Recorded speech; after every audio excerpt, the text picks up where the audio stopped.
doing? Just trying to get all this glassware off of here. Well, one thing I'm discovering today is as bad as I ran this restaurant, I've been much to you. This place is important, but it's not anywhere close to as important as you are.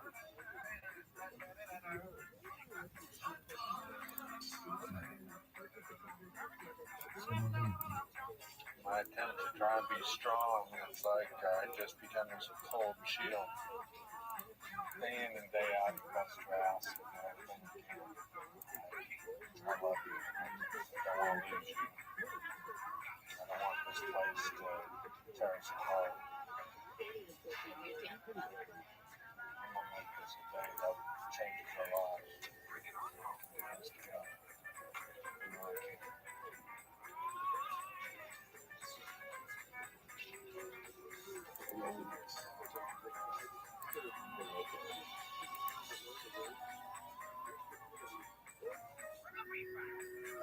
Rabbi, hold up. There's less than 13 hours left. We're almost done with paint. We still got a lot of building to do. I'm absolutely worried about it. Oh God, why? It's so hard. This one's gonna come right down to the wire. Oh my God, it's just like a hauling heavy stuff.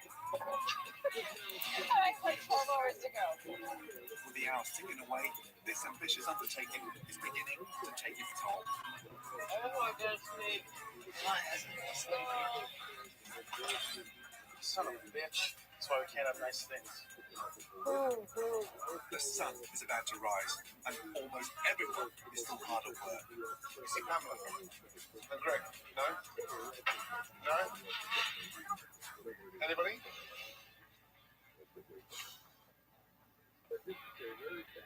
Right, I want a word with you two. Both of you are supposed to be the face of the business. That's right. This restaurant's here because of you two. And your performance is shocking. Don't look at me like that. Because you guys just run riot all day, just sniffing people's asses.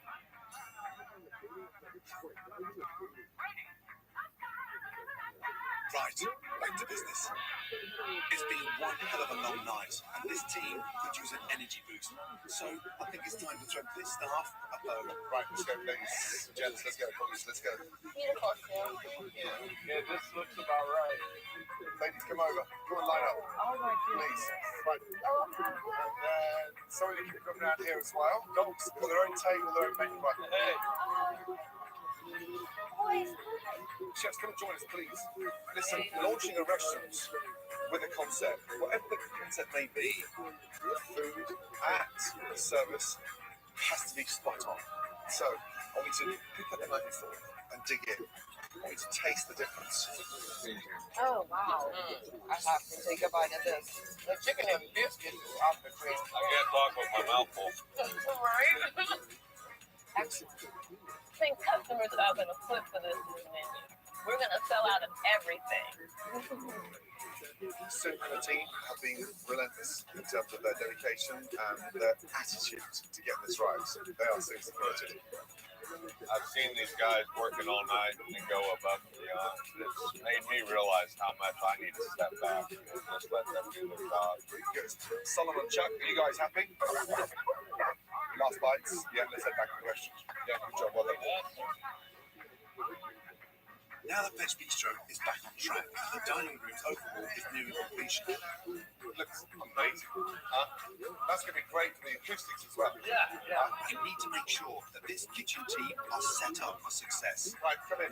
Because tonight, they'll be tested in ways they've never experienced before. I've had professional cleaners in here all night.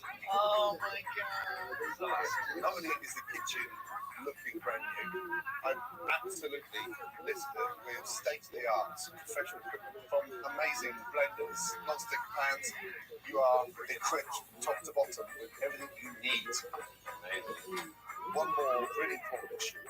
When you told me that we got dog food, custom food, dog food, custom food, the cross-contamination has to stop. So over here, I've got 2 state-of-the-art induction burners, and that section purely cooks dog food. And you guys are free as a bird to dance up and down like proper chefs. Just promise me one thing. You keep this out of the kitchen. Promise? Ramen. Is that a deal? Excellent. So, chefs, start setting this place up.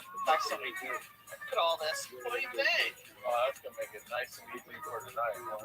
It's full steam ahead, and everything is going to plan. Okay, salad, burgers, chicken, tacos. Sue's kitchen staff are working from real recipes, Just put everything under your station because that's what we're doing is this menu. And they're going to hit us hard. and plan is enforcing structure in the dining room. So this side will be food with dogs, and this side without dogs. So as soon as we see what the table layout is, we'll have you guys know when you walk in that front, you're gonna know that's table X. But isn't this awesome, you guys? Look at this. But there's still one big change the team has yet to sniff out. What is this? Oh my God! Oh my goodness! Oh my God! Come over here, guys, please. Show us something outside. Let's go. Come on. Guys.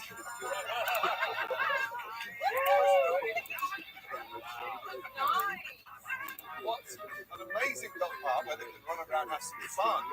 Right? Here's the good news. Canine Grass strongly believe in this concept, and they have very kindly donated this incredible set here for you. Go ahead and lift your leg on that fire hydrant. Let's get the set ready for opening. Let's go. We're nearing the finish line.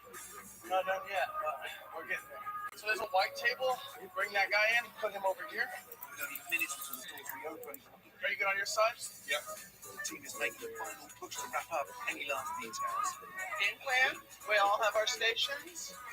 We're stocking up. That was such fun. Great job. Give yourself, all of you, a big round of applause. Seriously, come on. Now, have fun with this life. Smile. Get in the weeds. Get out of the weeds. I've been in the weeds for the last 25 years. I'm still standing strong, okay? Happy? Yes. Final words? I love it. Good. Bench Bistro is turning a new chapter. Now, 8, 7, 6, 5, 4, 3, 2,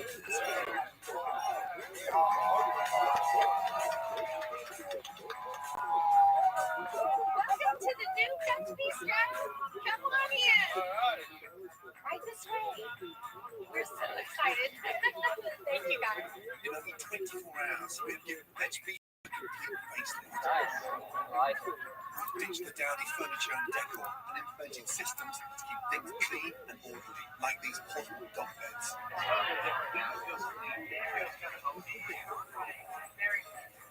We've enhanced the interior with pops of colour and accent walls. I like the color today. And added fun bonuses, including an outdoor dog park and a photo booth that will create a real buzz around town and help to attract new customers. Really cool. What do you think of the concept then? It's a lot more clean and organized than I expected. Because if it wasn't, you wouldn't want to come back. Exactly. It seems like a place that is catered to both people and Absolutely. That's the main thing. We really want people to know that. Instead of the chaotic, dirty dining room, customers will now experience a peaceful, polished atmosphere of feasting on refined American classics and K9 approved cuisine. I just can't believe it's been 24 hours. It's like, yeah, right. Hi guys, how are you? Good. What can I get you, sir? Anything for Leo tonight? Bon appetit? Did you sleep last night? No. Good, here we go. First order on. You got this. DJ, everybody ready? We have fish tacos 2 times, tacos are 1 chicken and biscuit, and 1 meatloaf all day. one meatloaf, one chicken biscuit, I'm sorry, he can't be on the table or on the chairs. I'm ready to work for my dog. No problem. It's we were not forgotten. You did remember. I know, right? This taco up, we love this plating. Okay, go ahead and take 62. Thank you.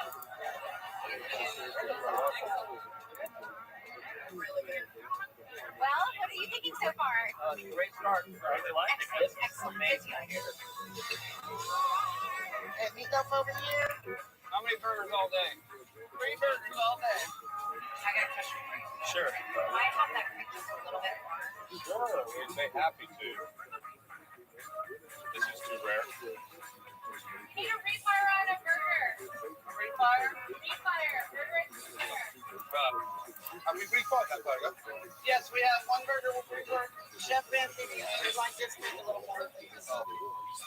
Susan, yeah, Shane, stop 2 seconds. Come over, please. Second burger. Look inside. That's raw. Come on, guys. Keep this together now, please. Are we giving up? Shane, talk to me. Come on.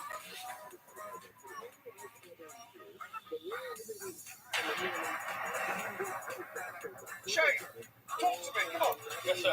You started off bloody well, okay? I'm going to tell you to slow down the kitchen now. Everybody slow down. Okay.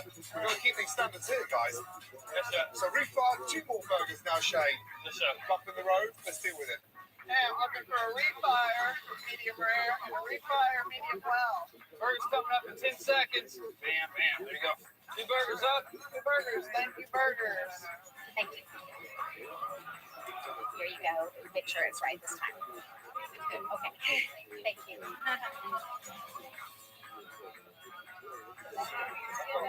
Oh, this looks great. Good. I don't think you can go wrong with chicken, honestly. Just want to dip every single piece in the gravy. Yeah, I really like the gravy. We've been to French Bistro many times before in the past. Before, it looked like a restaurant just for dogs.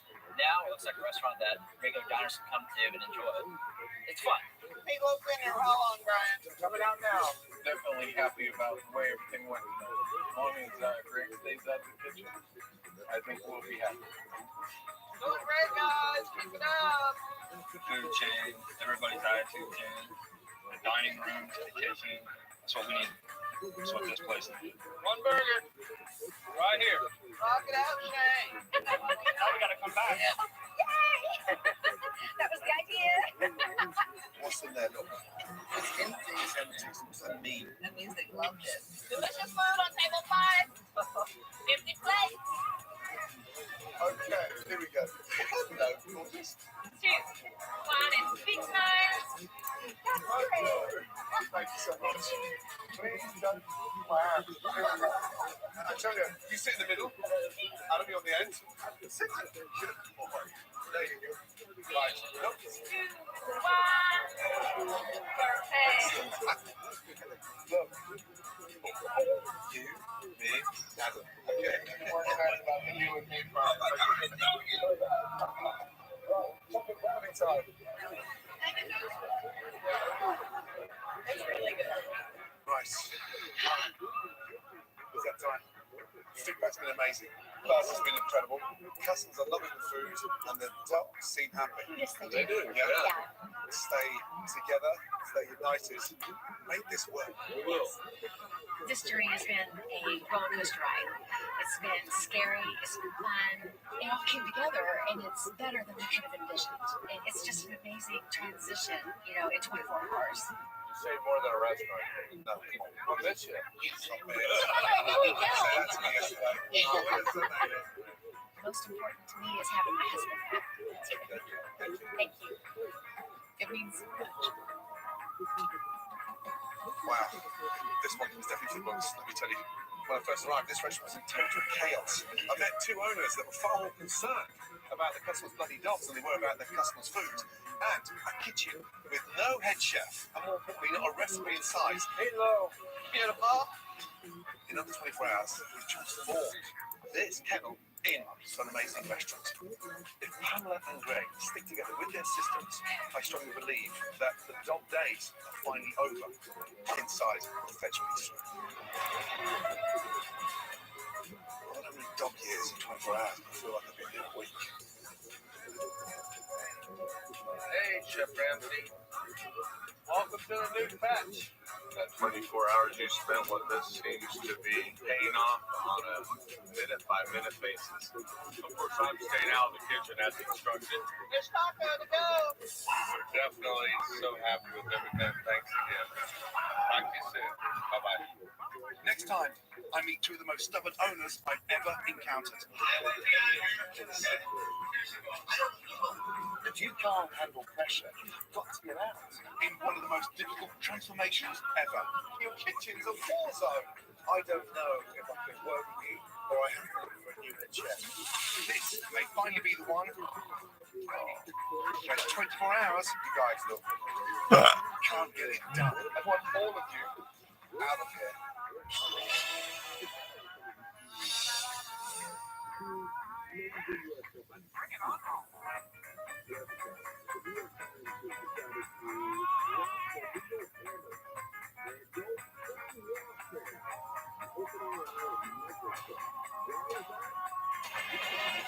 I'm Gordon Ramsay, and I'm hitting the road. I'm heading to restaurants all across America. Oh my God, no. On the brink You! of collapse. They're sat in blood. We're waiting for but having endured so many kitchen disasters over the years, there's a mouse in here. I know that I need to do something I've never ever done before. I'm going to try to save each of these restaurants in just 24 hours. That's a lot of time. I'm scared we're not going to finish. Because in this age of social media, where every customer's a critic, We want fast service and good drinks. Don't go here. next one star the food will be close when it comes out of the kitchen. Your business can succeed or fail overnight. But when people know I'm coming, they tend to hide what's really going on. So, this time, I'll need to be covert, hiding cameras in the restaurants and myself inside.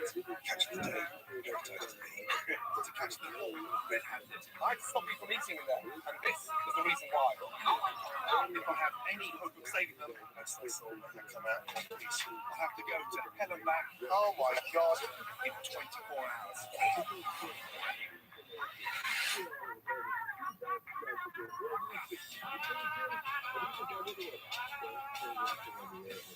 I'm heading to a senior vacation in Hermosa Beach. Now, this is a stunning beach that's just south of Los Angeles, California, and it really is a big tourist attraction. This place is bustling 24/7. I struggle to understand why any business couldn't make it here with this as your backdrop. My name is Patrick Lloyd Ashton, and I'm one of the 3 owners here at Patrick Lloyd's in Hermosa Beach, California. In 1996, my ex-husband and I, along with my current husband, Fred, opened Patrick Lloyd's. Fred's relationship with my father, there's a lot of tension and a lot of anger. The partnership was strange because I believe that Bill would love his wife's name. I remember coming into Patrick Lloyd's as a kid, and you could cut the tension with a knife. Patrick's father died suddenly. Patrick inherited his father's percentage of the business. I stepped in my father's shoes in regards to his relationship with Fred, my mom, and Patrick. He's got too much without the blood and sweat and tears. Running a restaurant with my stepdad and my mom puts a huge strain on our personal relationship. Pat and I did things around the business quite a bit, just walking around, checking things out, doing something. Patrick's philosophy is come in 2 hours and say something late. He doesn't see me as an owner, really. As much as I say it doesn't bother me, I mean, I would like nothing more than to get a stepdad. The staff not only notices the connection between Fred and myself, they use it to their advantage. Because they figure these 2 guys are out there going at each other, we can get away with all this stuff. We're always so confused because we don't know. We can follow what necessary to do. On a daily basis, I'm proud of him. Because Fred will complain to me about Patrick, and Patrick will complain to me about Fred. I can't deal with this anymore. It's ridiculous. The stress of the business isn't good on anybody, or else especially 14 years ago, I was diagnosed with non-Hodgkin's lymphoma. At a certain point, I would like to know if I wasn't here too long, that they would have each other's back. in the last 3 years we've seen a big decline. Last year we lost about 135 people. Within 3 to 4 months, we'll be out of business. We need this. My mom needs this to afford the expensive monthly medical bills. The thought of the doors closing, I can't even imagine how difficult and painful that would be.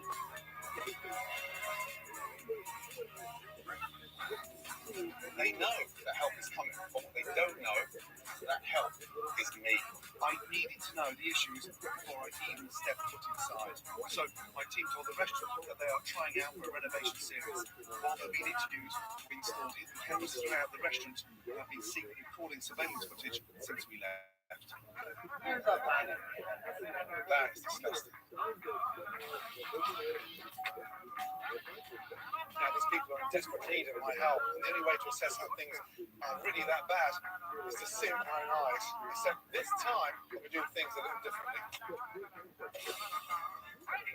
Right, I'm going in undercover, because as you know in the past, when people know it's me, they're on the best bloody behaviour. This time, they've got no chance.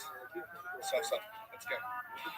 The only way to really determine the cook quality here is for me to go in undercover. What's that? Right here. Yeah. I'm invited some server buddies to meet me for some lunch. Hey, what's happening? And ask that they order various menu items so that I can inspect each and every dish. Wait, what do you get? It's pizzas, wings. Yeah. Started, man. Couple shepherd's pies. Good man. Looks like it's over here. Then, roasted somewhere. Nice. Listen, how dry these wings are.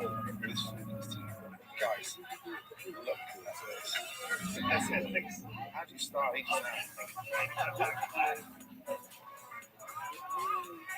Not good. Frozen fish, and that's just because not fresh fish when the ocean is 100 feet away. What's going on? Hey, contend the food guys or what? You get there? Yeah, thank you, sir. Yes, yes. I've made thousands of shepherd pies in my time. I've never quite seen anything disgusting as that. It's topped with that disgusting gravy. Look at that. The round menses. That's gross. You'll not eat that. I'm not going to allow you to touch that. Take a slice of the pizza. So this is solid. I think as well. Gents, thank you. I see you. Excuse me. Okay. Yeah. Don't order any more food.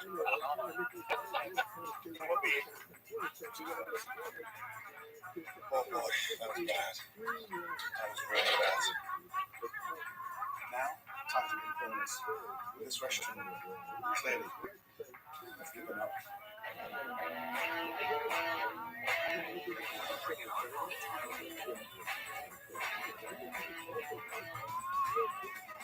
Excuse me, can I see the owner's please? Thank you. This is Patrick. Patrick, how are you? Nice to meet you. Likewise. Is Mum Upstairs. and Fred? Yeah. Fred back here. Hey, Fred. Gordon Ramsay's here. Gordon Ramsay. Yeah, what's up? Gabby, come on. Gordon Ramsay, how you doing? Fred, hi, nice to meet you. Likewise, this is 2% of Who? What? Alice. Alice, nice to see you. Wow. Let's just get one thing clear. I've been sat out there for the last hour, eating some of the worst food I've ever tasted in my entire career. Really? Yeah. How's business been generally? Bad. Bad. Yeah. Why do you think business is bad? Not a lot of customers. Every other business this afternoon has been for the last 3 hours. I've been packed. Why do people come here? So I tell you, because they can't get anywhere else. Yeah. This is not Patrick Malloy's. This is the last resort. I'm pretty pissed. That was good. Usually most feedback is pretty positive. I've got some bad news for you. Give me 2 seconds. Ladies and gentlemen, stop eating. Forks down. Everybody, the restaurant is closed. All of you, follow me outside. Right now. Let's go.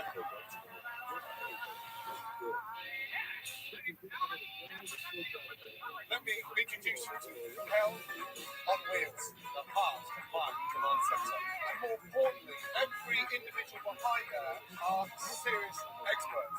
Over the last few weeks, your restaurant has been under surveillance. I want you all to have a look. I am horrified, embarrassing. know. These tables are so sticky. It's disgusting. Kissing in the middle of service.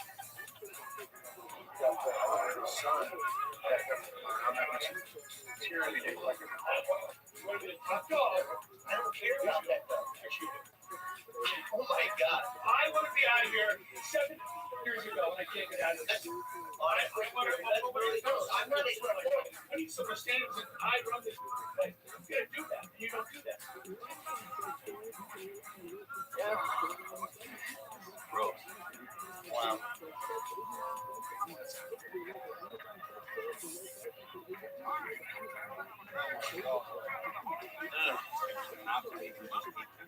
shocking. I mean, it's just disappointing because you expect people to be up to code. It's going to take a big turnaround for me to come back here. Cross-contamination, raw chicken with cooked food. That's unacceptable. Excuse me? That's unacceptable. You're right. We're doing wrong. You go to the gym and you walk in your restaurant half naked. You know, it's something that you're used to doing, and it's just bad habits. You're running a business. It's not a catwalk. I didn't know how unprofessional I looked until I saw it on Facebook. That's pretty embarrassing. We've got 24 hours to turn this business around. With the reopening in less than 24 hours, we are in a race against time. My team has installed clocks throughout the restaurants to track our impending deadline. And if we can't do that as a team in 24 hours, there's no point. You'll save more money shutting that place down than you would if you continued to operate it like that. Customers, today I'm picking up your tab because none of you should have to pay for that crap. What I'd like to see is all of you back in 24 hours from now to experience something much better than you'd be paying for. Are you committed? Yes. Absolutely, 100%. Good, because the 24 hours starts right now.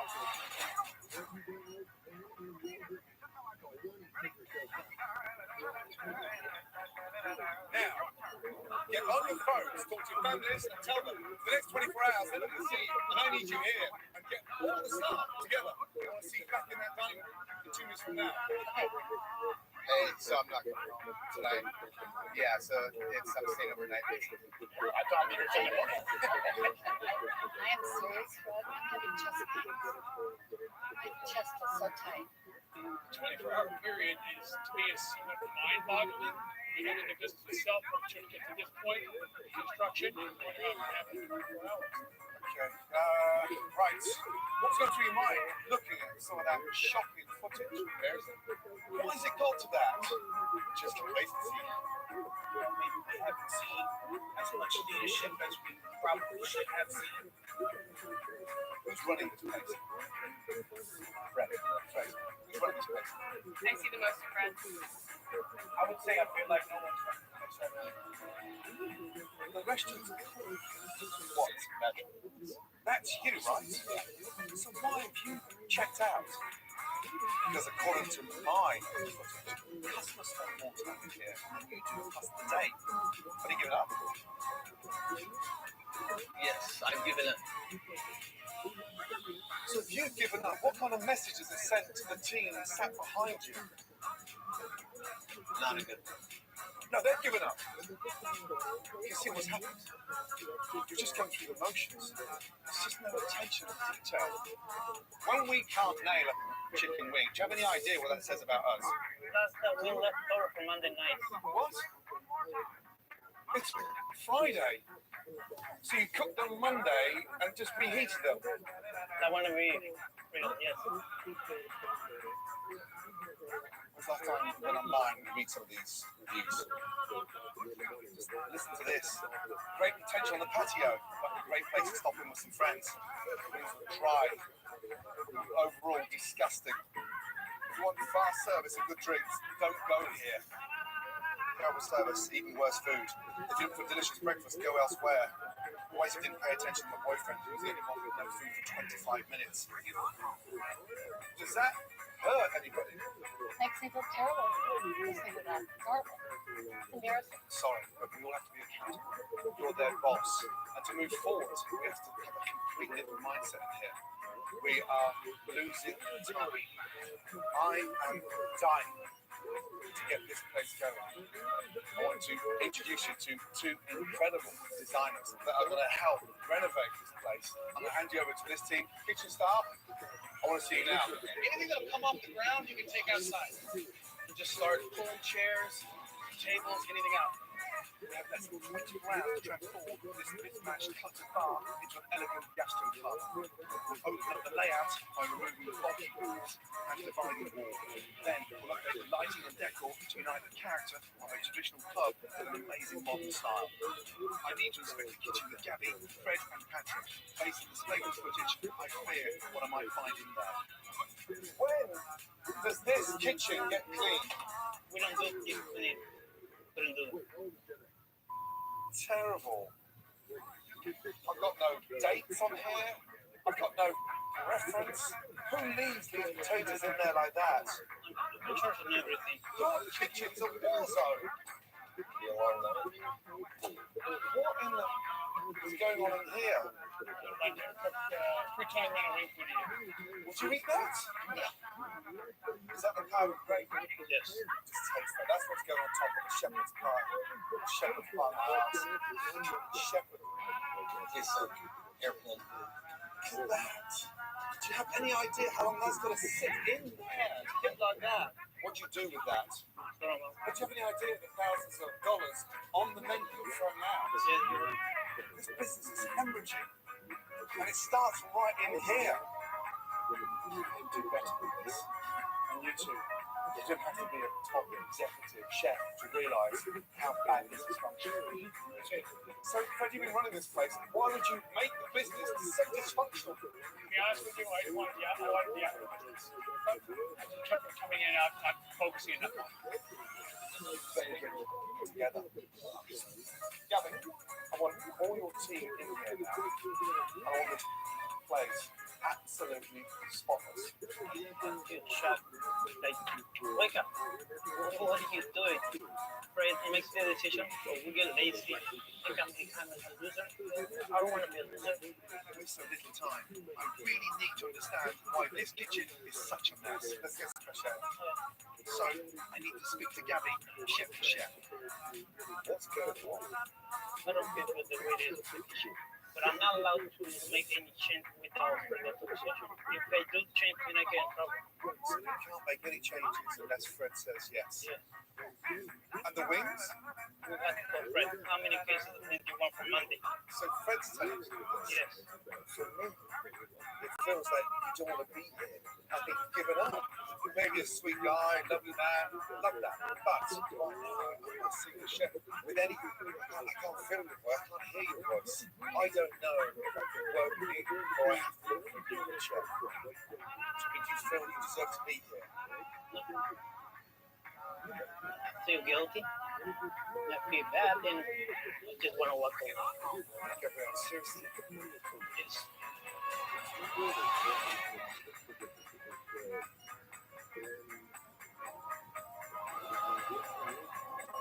Honestly? Gabrielle, seriously? I'm not happy with all these problems. I'm not happy with this. I'm not happy with myself. But I'm not allowed to make any change without Fred's authorization. I love this kitchen. You love this kitchen. Yes, I love this kitchen. I'm not giving up on you. Can you change or are you done? I change. Do you know what that means? Yeah. Finding a voice. Stop asking Fred how many wings you've got on a Monday night. You stand out as a head chef and you make sure your kitchen is spotless. Is that clear? Yes, yeah. Let's go. While Gabby's team tackles the kitchen, my design team has the dining room demolition fully underway. Get them rid of these. Yes, we're getting rid of this. Inconsistency. It'll be nice and open with some long tables and lots of seating. Great. biggest change has to be on the owners themselves. Guys, I need to know, you guys can leave me alone. To Joe, Josh, and Caleb, and Megan Milton, and Jenny, and Claire. Very good. Yeah, there's another one. I don't remember her name though. Really? Yeah, she's cool. I remember her. She's nice. What's her name? Oh, no. I guess she's super hot. Yeah, there you go. Good, yeah. There's two very hot ones. Can I just have 5 minutes with these two? I'm not surprised for one. I mean, she didn't start out that way, so it's kind of cool. But I still remember her. Yes, Chef.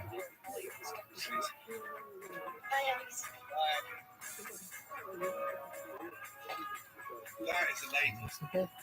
That's in pain. Because it's fighting problems going on a daily basis. God forbid your mum didn't take you through that horrible disease.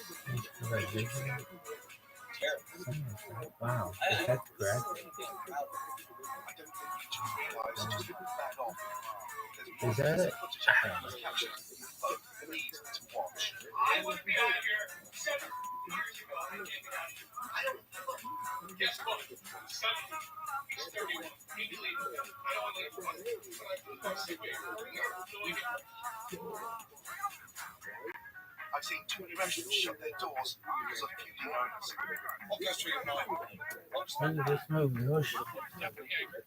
And I don't want to be Go. 70 years old. I really don't get what this age group wants. What have you got to say with that kind of behavior? It's embarrassing because you see it and you realize how bad and How can you do that? I don't do it intentionally. That's why I leave. But you can't run away from it properly. I agree that I don't know You what need to to do. face the music. I thought that at this point I would be running the business and sitting them in checks. I don't want to be the guy that inherited the bar. If I was in your shoes right now, number one priority for me is to run out of here. To be successful. Watch this to the right. If you two are on the same page, you'll know each other. So you need to understand the importance of that relationship. Think about that. Well, we're starting to break down things both metaphorical and physical. I don't know if we're going to be able to do this in 24 hours because it is a big change. I'm hoping we can. My culinary team will be out hell on wheels working on the new menus. There's one thing that can save this restaurant, and that's the food. Follow me. Let's go. We completely updated the oversized entrepreneur's menu by paring it down with simple, delicious dishes. With less than 18 hours left, if they can't master these new dishes, we've got no chance of success. So I'm going to show you some things now. Then after that, you guys are going to spend the next 6 hours in here cooking, and I'm hoping that you reignite that passion.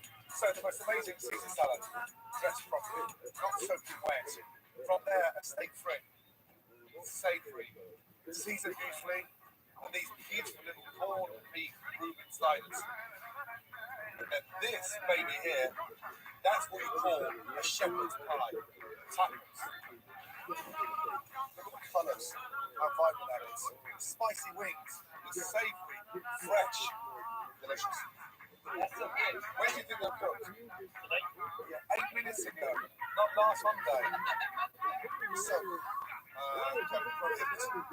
Reubens, salt, pepper, touch of oil. That'll help get it nice and crisp. Cheese on top. Just a little touch of steam that'll melt the cheese. Now, fish, fresh lime, over, and take your Reuben back. Sits on top, totally fresh, delicious. Now the store, colour and the flavour, it's incredible. And look, first one. And then finally, touch of lime. There you go, a delicious taco. Pick one up, on the right. Your brother said, share. Love learning to be a better chef. You know, I'm very excited to cook different menus. This is what we need. The chef come in top and everybody happy. Freshness, vibrancy. That's what I want to taste when we come in to Captain Malloy's. That's 2 dishes. What we're going to do now is learn the whole menu. Each of you have got the most amazing chef's teaching you one-on-one. Right, Christina, who? Josh, you and I will start together and we'll start with the steak. I'm happy now that they are connected to my team. They've got one-on-one training throughout the whole night. There's no room for error. The sleep has long gone. What do you need? So they're finishing sanding. They're going to start that right away. We're going to have her start on that beat right here. We're going to bake this guy out right now. Thank you. Let's have 2 minutes. Okay, take over. Let's go outside. Gabby and his team in good hands. It's time I speak to Patrick. I want my team to film the hell out of this place every time it comes back to your lack of presence. And Fred's overbearing micromanaging. The writing's on the wall. He wants God. He wants you to step up. He says that, but I don't feel that he has ever treated me as an equal. When I first saw that surveillance, you standing there while he's struggling up the stairs. You're not ashamed? I mean, yeah. Like, if you can't step up and handle pressure, it's the fact in your business, you've got to get out. You have got to get out.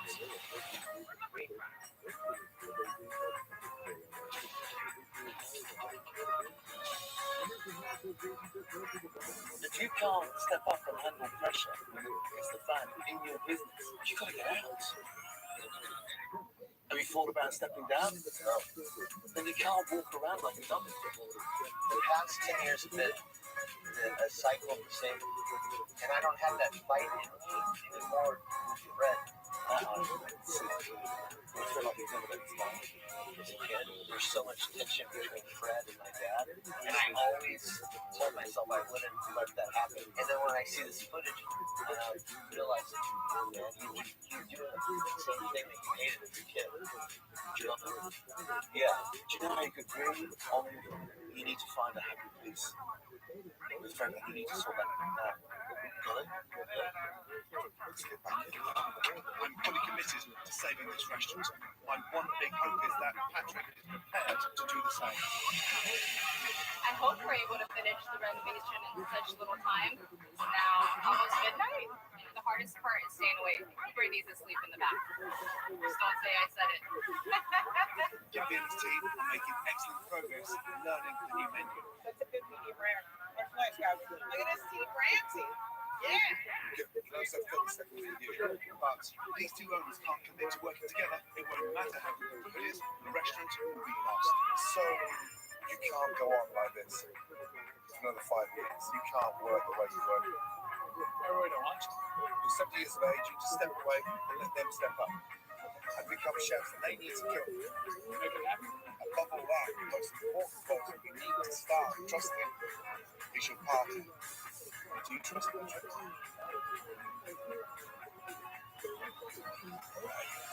I like that a lot. Do I trust us? That needs to change. It's really Yeah, hard. I'm not as smart. But you two, whether you like it or not, spend more time together than many fathers and sons. You need to be there to pick him up when he makes mistakes. That's what the father figure is about, right? I can't do much about that now. He took me for help at some point. You can't wake that poor guy's on his knees. You two need to come together somewhere. Because if you don't, one of you or both of you need to go. Okay. What a stubborn. The rest of most of each fast asleep. My team of Patrick and all staff are working through the night. Just opening this place up, Fred. Fred, what are you doing now? I'm saying, but not so.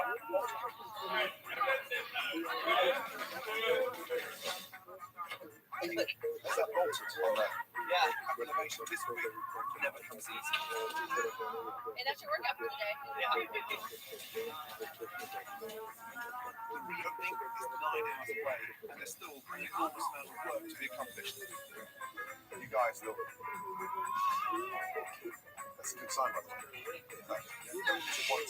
Trust me. I need everybody has to follow me. Right, let's go. No surprise. I think after all their hard work, they need a little fuel to boost their spirits. Okay, line up. Come on. Guys, this man has been working super nights and transformed the menu. Get used to what you've been selling in hours from now. Do good, guys. Let's go. You want to try this? This is amazing food. I'm serious. It's so good. Maybe that's like that. You can taste the quality over quantity. I feel really good about the new menu. I will be extremely proud to serve this food to my customers. Yeah, make it 2 minutes. Let's go in the kitchen. I want to show you something. Come in. Look at this. Welcome to your new kitchen. Remember what this kitchen used to look like? Part with grease and rotten food, it was disgusting. And now look at it, it's amazing. Very happy. I've set your kitchen up with brand new, amazing professional equipment. Very excited to be in this new kitchen. I want you to go and get Patrick and Fred. I want you to show them your new kitchen. They're in there. Fred, this is our new kitchen. Yeah, we're very rock and roll. Oh, spotless. Nice. What are you here? You're the head chef. The head chef in this kitchen, and the one I made the decisions. The one here, the boss. That's right. This is my kitchen. This is the way it has to be every single day. Exactly. And we back you 100%. You've always been there for us, so we'll be there for you. I'm not going to let you down. Take them round, show them what you've got, and then let's get back to the dining room. Yeah?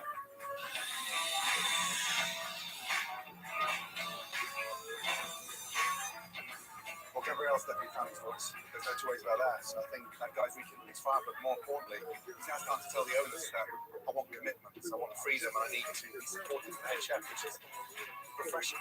Everybody's been out all night. It's also in town, which is a big shop.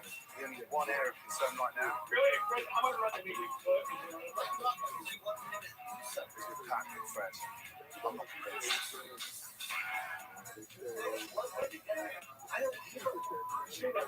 Everybody, guys, everybody, listen up. I want all of you out of here. Please leave the building. You two, stay in here. Stop the clock.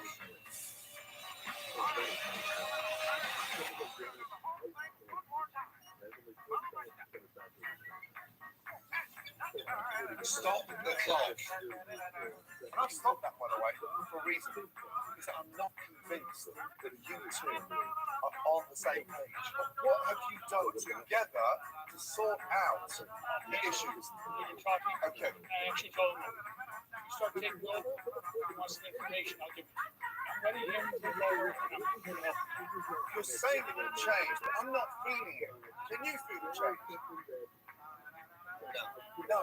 Your dad and Fred had so much animosity. What is apparent over the last 20 hours? You both have the same level of animosity. It's almost like you're living in self-care. He is your son. He wants to be respected like a son and a partner and someone that you have respect for. Do you love this man? I've always loved him. When was the last time you told him that? Just get straight with it. Put your differences aside. What do you want from Fred? I want to work with you, not against you. How's it looking there? He's not all together against me. And a heart attack. Okay. If there's one lady that needs to hear it, you know who that is. And she needs an apology. How are you? How you feeling? We've had a busy I see that. Wow. and yeah, We're just talking about us coming together. Put this all aside. We're family. You and you are all I really think about that So dog. to me, I didn't want you to It have that. makes me grit my teeth. I think about him so the much. way you Think guys about just giving need him to kisses get on and the same hugs. page. I think about the dog. Unhealthful, I think. Yeah, no shit. Oh, green old lady. Just imagine. I mean, I'm sure if I had children, it would just show off on them. How much I'd like them, but I really not. I'd rather fucking You are? You're But committed to I'm each sure other. that's the Steps fact. out. Grab I'm him, sure your it's kids. It's good. But we're going to move forward and then show everybody we came together. Past is past. It doesn't matter what happened in the past, does it? I mean, it's time to move on. I care about today and going forward. We got 4 hours to get this to make sense. Can you make this work? You make this work? Absolutely. Yeah. I hope that is the case. I'm getting that bunch of talented, loyal, hard-working individuals back in there, and we got to go. I have to start that clock. 4 hours left. Now that Fred is finally willing to relinquish control, and Patrick is ready to prove himself. Thanks, guys. Let's go. Pull your nickname from name Oliver. Lucky. Luxers from my daughter, that counts. We'll get this last light picking up, and then a big swing. Lucky Jets? No. From left to right, and we'll bring you those tables, Luck? okay? And prepare tonight, grand reopening. Just luck. Right, guys, then get around. It's definitely 24 hours to have it back, Lucifer? right? Not really. A picture that I think you recognise. Baby. I'd love you to work Boo. centre stage. Moo. Please, put that up. Shmoo. Smoochie. Moochie. Poo. Poopy bear. Bear. Little bear. Baby bear. I'm so excited to announce that Boo the bear. owners are on the same page, and Patrick My baby. will be in charge of running the restaurant tonight. Big bear. Big boy. Big stretch. Seconds away. 5, 4, Big stretch. 1. Well, Let's big go. stretch. Stretching boy. Open this restaurant officially. Eating boy. Drinking boy. Drinking boy. Poopy boy. Smelly boy. Yawning boy. Big yawning. In only 24 hours, my team has completely renovated the restaurant. Dear friends, First impressions. dear friends, but they got me. But most of all, they got me. Change the decor, the lights are so cool, and modernize the lights. 400 of them. Instead of the dark, depressing dining room, It's working. an inviting atmosphere while enjoying the brand new menu.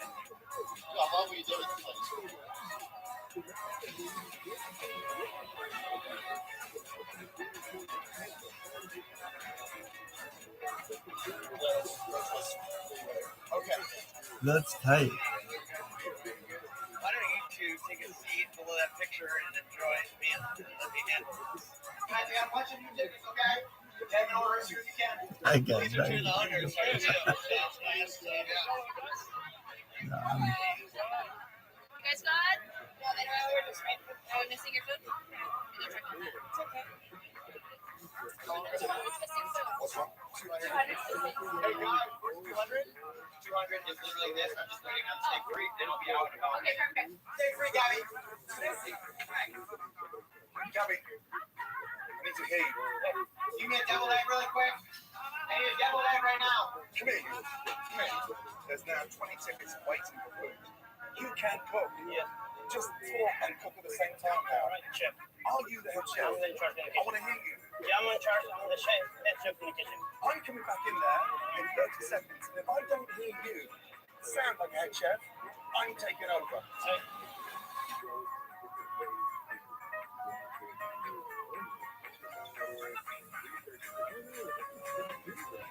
Patrick, listen. Yeah. So we're in full swing. Yeah. It's a problem in the kitchen. Gabby needs to talk. Give me a double egg really quick. It's all shut down. There's now 20 tickets off. That means they need 35 people waiting for food. If he shuts down, the kitchen's going to shut down.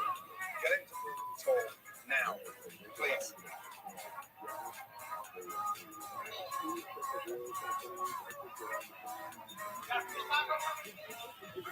Gabby. What's going on? Getting very confused and everything. I'm getting. It's a lot, but I have to go through. But I know, like, if you get flustered or shut down, you gotta be open up and like excited about this and let them know, you're calm and cool, or it's fast and it's hard work, but you're the one leading. Okay? You got it? Yes. Thank you. Chef, go with the shepherd's pie. Then I need a fish taco. 2 minutes. Oye, no, fish taco. And I need a shepherd's pie. Shepherd's pie, ¿está bien? Yeah, take that right now. 1 minute.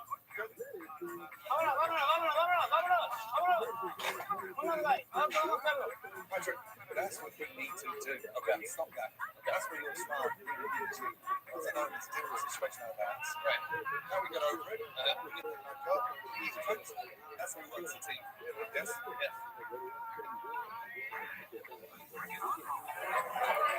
Amazing. Thank you, Joey. I'm sorry about the back. They're just working out the kinks. But it was working away? It was worth the wait. I thought of that with buffalo. These are amazing. 100% different.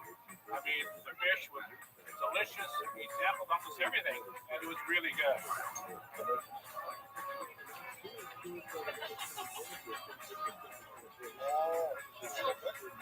Oh my god. The chicken wings, it was like fall off the bone. It was so soft. Yeah.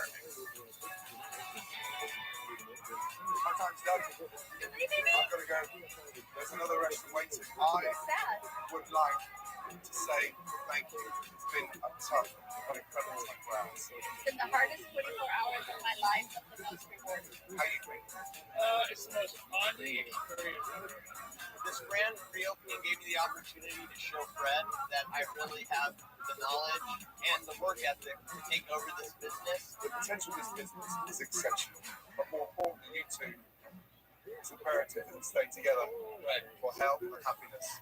He seemed to be able to break down that wall between my son and his stepfather, and that's a huge gift for me. I need 30 seconds for this one. Take care. Thank you so much again. You stepped up. It felt natural. It felt natural. It did. I wasn't convinced to begin with. I bet you were. Tonight you turned me around. Thank you. You didn't turn me around. You turned your business around. Right. After this experience, I feel so ready to take over the reins of Patrick Boys, and I'm just excited to see what happens in the future with this business. Take care. Thanks, sir. What a difference 24 hours can make. We've gone from a chef that can cook wings for weeks in advance to a chef delivering food tonight that critics love. An owner that showed up for 2 hours a day is finally fallen back in love with his restaurant, and a family that was bitter and broken that are now on the same page. My only hope now is that Patrick Malloy can continue riding the crest of the wave. Hey, Chef Ramsay, things are going great here at Patrick Malloy's. My mom and Fred are actually in Costa Rica. As you can see, everybody loves the new menu. So I just want to introduce you to our new managing partner and head chef, Gabby. So, thank you.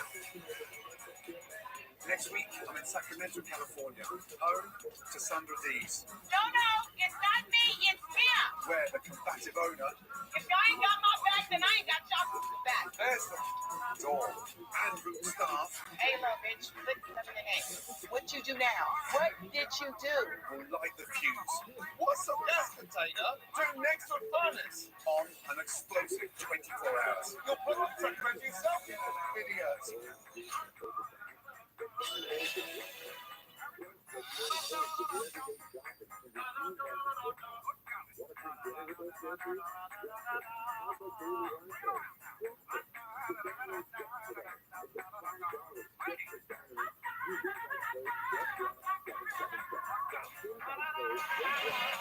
I'm Gordon Ramsay, and I'm hitting the road. I'm heading to restaurants across America. Oh my God, no. At the brink of collapse. They're shattered blood. We're waiting for a but having endured so many kitchen disasters over the years, there's a mouse in here. I know that I need to do something I've never ever done before. I must try to save each of these restaurants in just 24 hours. That's not a lot of fun. I'm scared if I can finish. Because in this age of social media, good customers are critics. If you want fast service and good drinks, don't go here. Next one star the food, roast when it comes out of the kitchen. Your business can succeed or fail overnight. But when people know I'm coming, they tend to hide what's really going on. So this time, I'll be in Coco, hiding cameras in the restaurants and myself in plain sight. Catch the day, hepatitis B. To catch them all red-handed. I stopped you from eating that, and this is the reason why. I think he lives since like 40 now. Harold Jones is like Oh my 50. God. In 24 hours.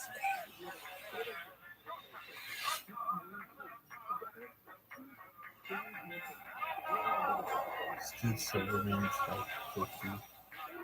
I've just arrived in Sacramento, California. As the state's capital, 55. Sacramento has the world at their doorstep. It has some of the highest economic growth anywhere in the country. Ernest It doesn't Hopewell get any better than that, is especially as dead. a restaurant. Not quite the dream for these San D's barbecue and soul food Remember restaurants. they used that like This contest music and for nearly shit? 20 years. It's seen a Get big your downturn Draw in the business, Sky. and That was always big. Draw the Sky Kids is really why important. she's lost that business. With only 24 hours to turn this restaurant around, and easy to find out what's happening behind those doors. So my team told the restaurant that they were trying out for a traditional renovation show. But while they've been interviewed, we installed hidden cameras throughout the restaurant and have been secretly recording surveillance footage since we left. Don't ever microwave popcorn. Guys complaining about their order. Tatiana, I don't like it. Don't come in there telling us what somebody doing outside. Just deal with them. What a circus. Shocking. We've been a neighbourhood for 20 years. We've become a pillar of that community, so the support should be 100%. Let that slip through your hands. Only have yourself to blame. I'm Sandra D. I own Sandra D's Barbecue and Seafood. The family members that work here with me are my daughter. Hi, my name is Lena, and I'm the evening editor. My name is Tatiana Sade, and I'm the daytime manager and kind of run the Okay, so Sandra D's started in 1998. In the first couple of years, we had people coming in before we even opened up. It would be a line out the door and a waiting list. But we stopped making profit maybe a year ago because this just went down. And I still don't understand it to this day. Still don't. Don't listen very well. You don't hear and you can't see. Well, Sandra's a bully. No, it's not me. It's him. She bullies me.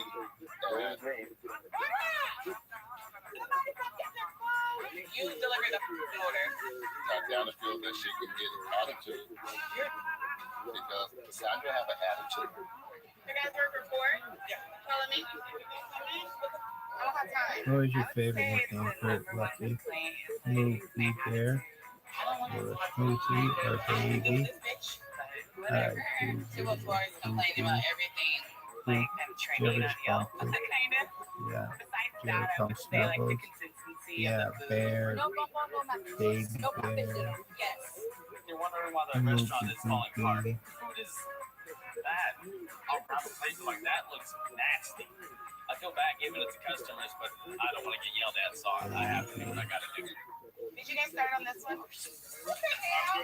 Don't do it. Ass up the line. There's a lot of miscommunication and frustration, and we just lost our way. The girls don't know how bad it is right now. I don't think I'll be Tech open goes this on. month. Tell me. Now, it's clear, without any help, San D's would not be serving their soul food. I mean, you know it's a good thing. Years later, you still have a person who's just like longing for the dog. But in a good way. Like, it's not like, oh, he died or something. He's still alive. Well, maybe, I don't even know. Sister does. Even Cheyenne could do the same. She had a hell of a run. And she's a very good dog as well. Would you be doing all this for Cheyenne? No, I wasn't close with Cheyenne.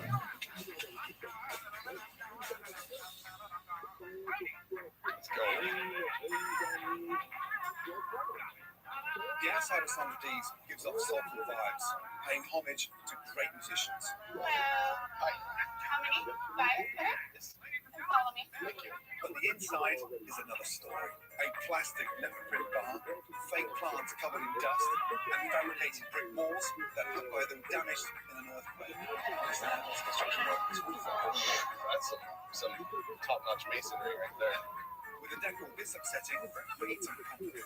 Are you ready to place the order? Yeah, sure. What can I get for you guys? Try to. So we're ordering all the dishes, The mac and cheese. calamari, fried oysters. That's what Tri tip is known for. becomes really big. Why? Order in. The word tips in it? Doesn't have I don't know. flavor in it. Is that? I think there's a joke I heard was like, stop trying any dude's You tip. just gonna fake it till you make it. Really, Huh? yeah. That's your ass. Y'all really getting on my damn nerves. There's Sandra D up in this bitch. So Look do at it this my bitch. way, What? okay? Excuse me, guys. I got the one frog legs. And yeah, calamari. Okay, this marks it, yeah. You remember when I was like up in this bitch west side? What a mess. We're gonna need more napkins for all the grease. Sir. Sir. Excuse me. Sir, excuse me. Damn. And the catfish, chicken, ribs, oysters. So we have the Science Museum. Mac and cheese. Cheese on the plate. Let me see. Put the rest of that in there. The beans from the big as a can. And open that can. They can of whoop ass, motherfucker. Hold on. Anything else right now? Greasy. Then it tastes right. Yeah, make sure you just don't want to pass completely. West side.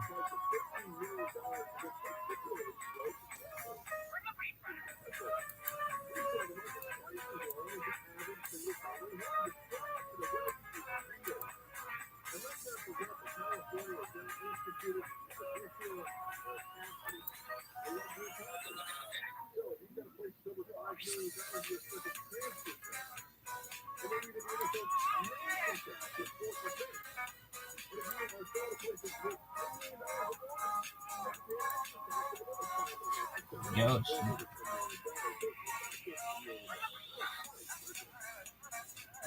Blue Mountain State becomes big.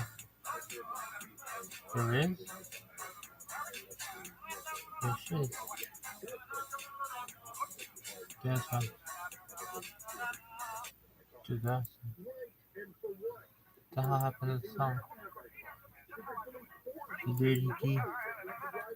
What's happening? Client list. Sample up here, damn girl.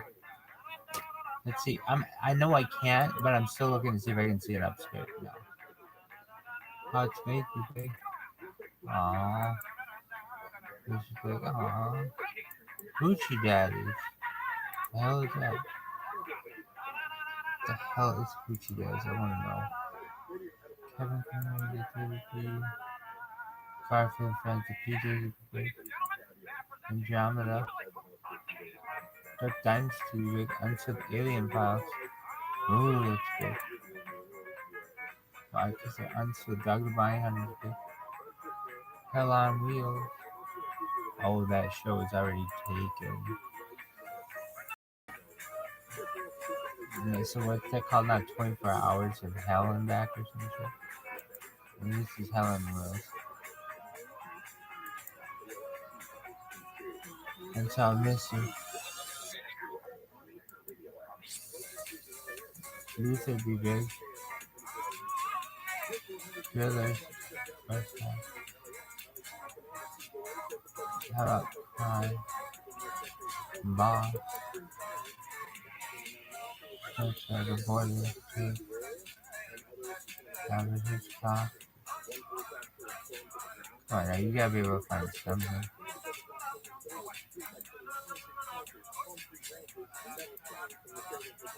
It was Nero.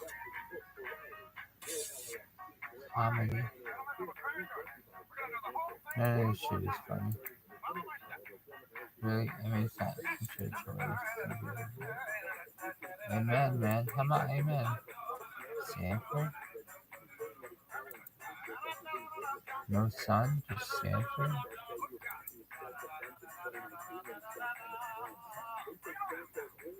Everybody hates Chris, you good? Def Comedy Jim, you already watched that. The Girls Next Door, you already watched a lot of that.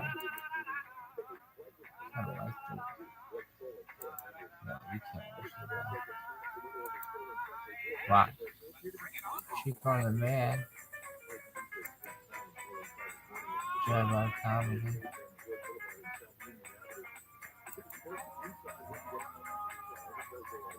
Maverick. Honeymoon.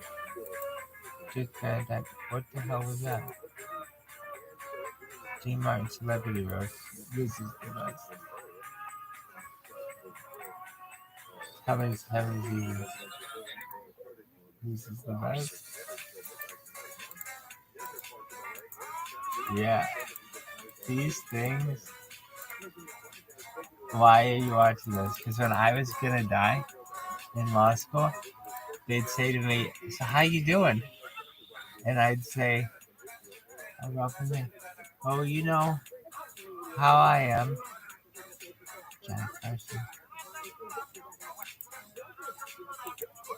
It's just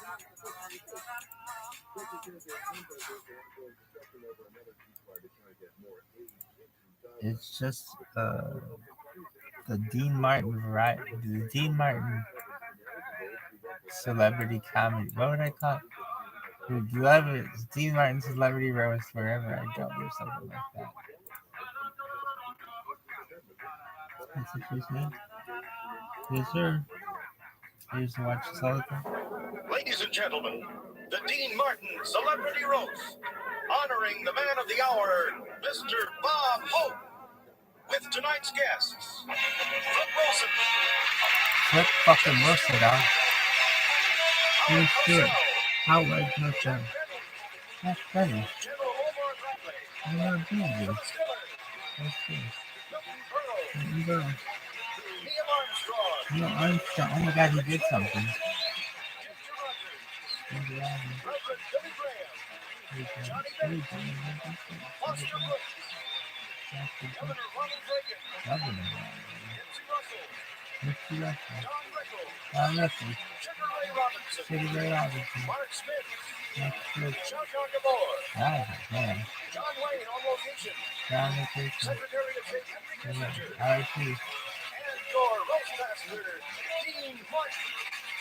Dean Martin. George, what are you going to do? What are you doing there?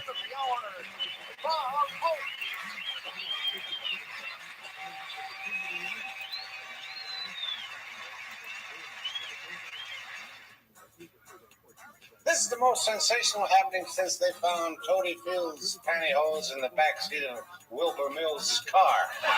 Like, I'm not going to understand any of this. Bob was born in Eltham, England, one of 7 brothers, and oddly enough, there are similarities in our birth data or data. Either one. Bob was the 5th son of a stone mason, and I was the stone son of a white mason with a 5th.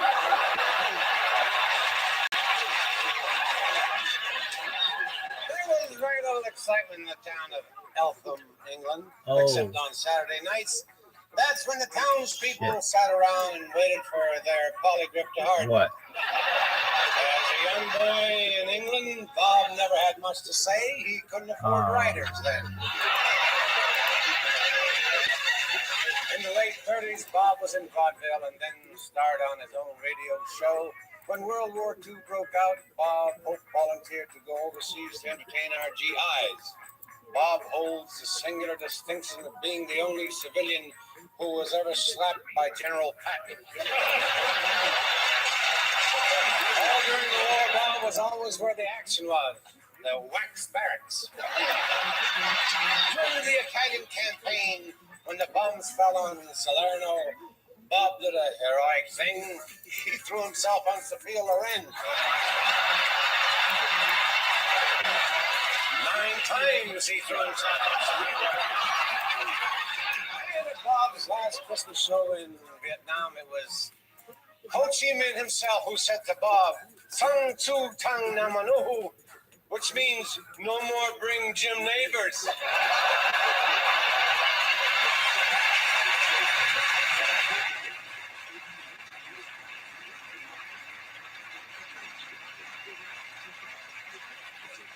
And now I'd like to introduce Flip Wilson, who is also known to millions of Americans as Geraldine. But like most overnight successes, Flip worked many years to achieve stardom. There was a time when he would put on the same blonde wig, miniskirt, and high heels, and no one would recognize him except for a couple of psychiatrists and a handful of Vice Squad officers. Ladies and gentlemen, here she is, Flip Wilson.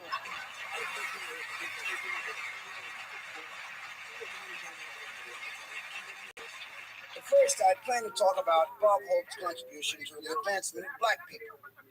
So I did a little research.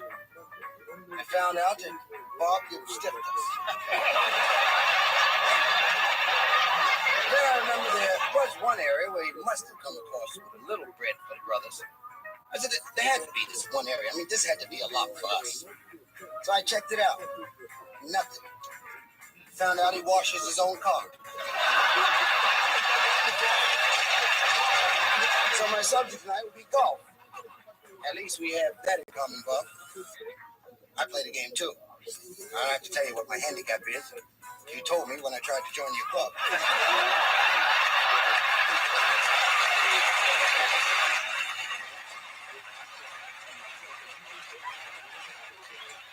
Bob, I must say that I've always envied your having your own golf tournament. The Bob Hope Desert Classic. The Bob Hope Classic. I've decided to have one of my own called the Flip Wilson Ghetto Open. Now, Bob, I know your tournament is played to benefit the Eisenhower Memorial Hospital. Mine will be played for the Richie Pryor Clinic for rat bites and bullet wounds.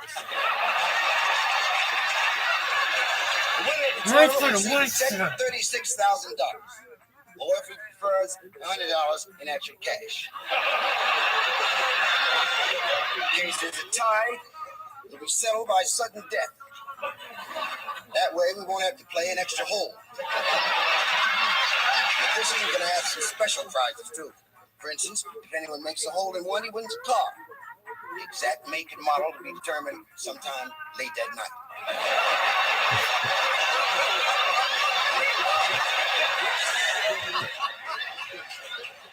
And just like you have celebrities at your tournament, we're going to have our own group.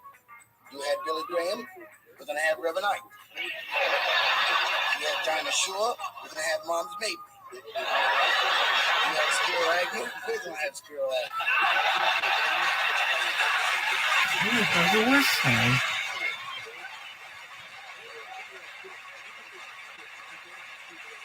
Ladies and gentlemen, the Governor of California, the Honorable Ronald Reagan.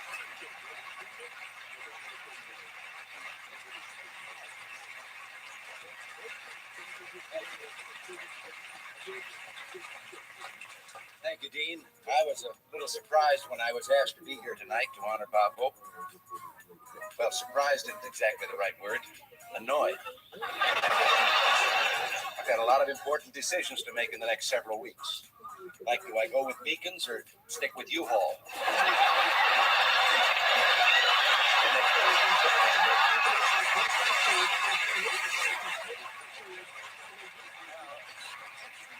In accepting this invitation, I don't want the taxpayers to think that I'd make a special trip down here just to be on this program.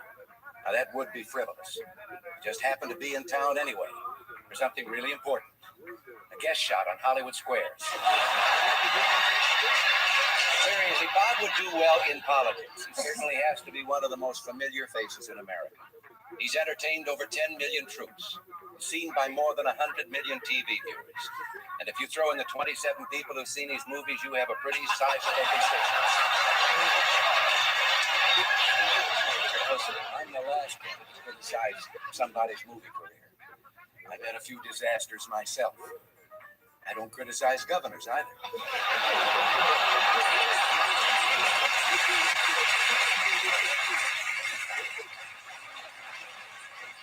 Bob Hope is a man of remarkable accomplishments. He's been America's most favored comedian at a time when America was in her most bewildered state of mind. He's entertained 6 presidents, foodporn for 12.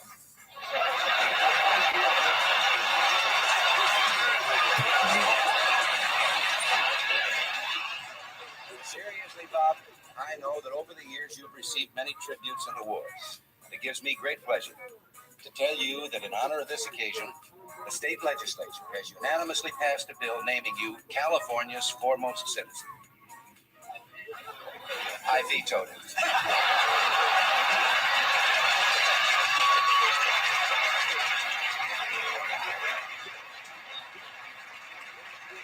Our next guest is America's favorite Western hero, John Wayne. When Duke first rode into California, all he carried was a gun and a snakebite kit, in case he was bitten by Don Nichols. And now Duke's up in Oregon filming his new movie. See if you can spot the clever way he sneaked in a plug for his picture. Ladies and gentlemen, here's my old buddy, John Wayne. Hi, Bob. This is John Rooster Cogburn on location in Bend, Oregon, filming the sequel to True Grit, co-starring Katharine Hepburn, a Hal Wallace production, Wayne. Did I do that okay, Dean? Perfect, pal. I'm really sorry I couldn't be there with you tonight, Bobby. You know, one of the great disappointments of my career is that I have never been able to make a picture with you. It's about as disappointing as not doing one with Jane Fonda.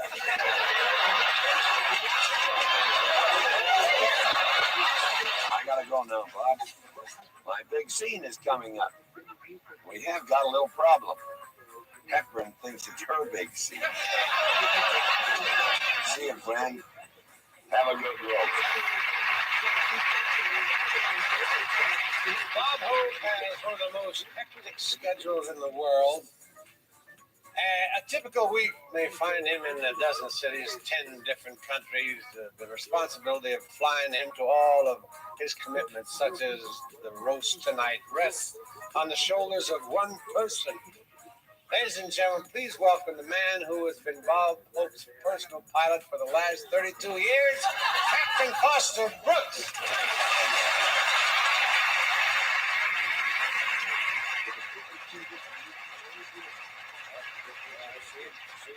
You parachuted for safety.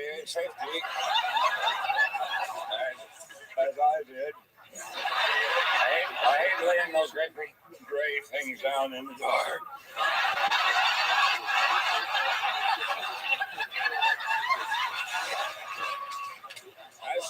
As the steward for Alitalia just told you,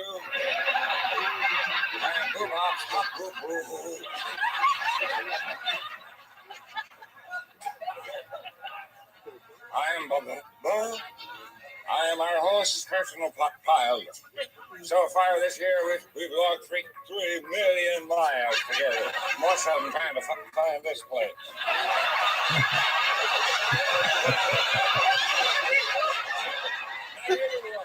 Not everyone is qualified to perform a task as demanding as the one I have chosen to make my life work. My life work. It requires a man with razor-sharp reflexes, a man with complete control of his senses, a man who's able to execute split-second decisions, knowing that the slightest error in judgment could mean the demise of one of the most revered and best-loved citizens on earth.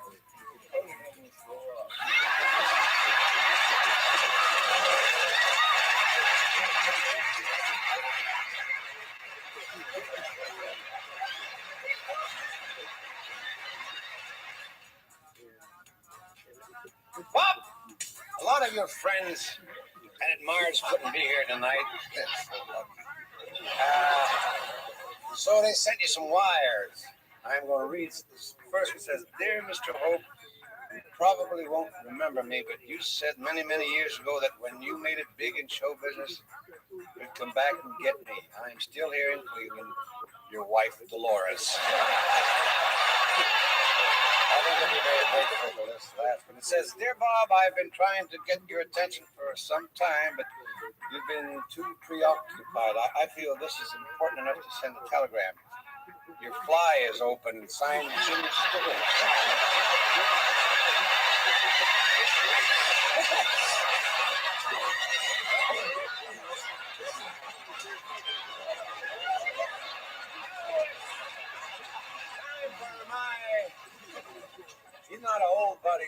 buddy, Mr. Jimmy Stewart. Jimmy and I made a picture together a few years back called Bandolero.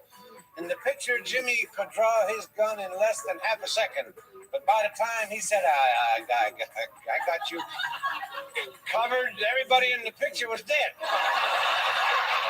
Ladies and gentlemen, my pal, Mr. Jimmy Stewart. Nothing I could do except listen to this. I don't know if I want to. Making outdoor pictures like Bandolero must do you good. You know, you always had a kind of a healthy glow. You always had kind of a healthy glow. As I remember, you had a glow on all during the picture. There was one scene in that picture that I think I liked you best of all in, and that was the fight in the saloon. There, you got knocked down a flight of stairs, you crashed into a table, you tossed over a bar, you're thrown out of a window, and you never spilled a drop. I'm here tonight to salute Bob Hope, a man who knows the secret about how to make people laugh. And the one thing you can say about Bob, he sure knows how to keep a secret. You know, as a matter of fact, I was in a picture with Bob one time. It never reached the theater. It was Bob's first dramatic role and his last one. But Bob played a sheriff, and in the big scene, he'd just been shot, see, and I was kneeling in the street beside him with cradling his head in my hands, and they'd written this marvelous death speech for him, and I remember Bob looking up at me, and he had a sort of a dramatic cough that he worked up, and his face was all twisted in pain, and he began his dying speech. He said, "This is Bob. It's good to be shot in Tucson, Hope."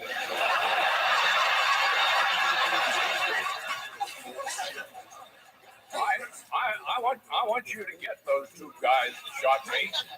One of them was tall and skinny. He was so skinny you had to tie knots in his legs to make knees. The other guys here like this. In fact, vultures used to fly past them with one wing over their eye.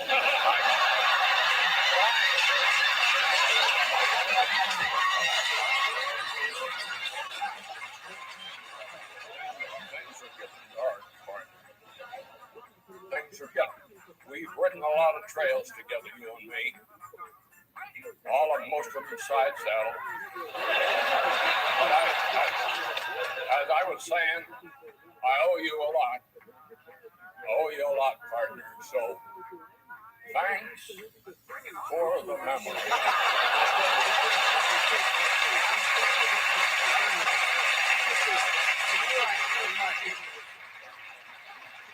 I'd like to introduce Mr. Milton Berle, and now if we give him a nice round of applause, maybe we can get him to remain in his seat.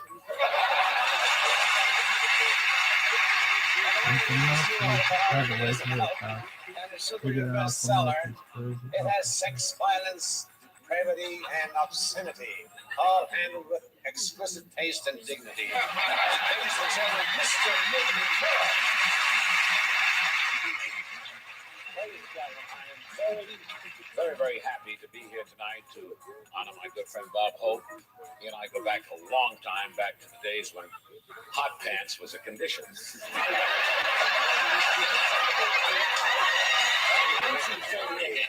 Bob Hope became a big movie star. He made Paramount Studios what it is today, an empty lot next to a cemetery.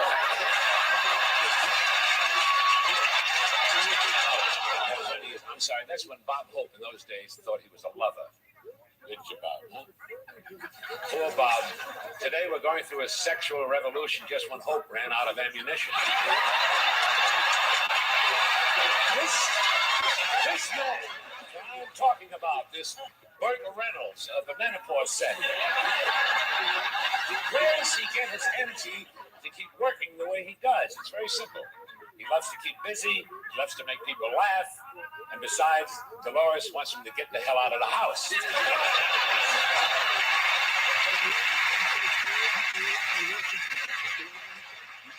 Our next guest is Billy Graham, a man known all over the world, and he and Bob Hope have been friends for a quarter of a century.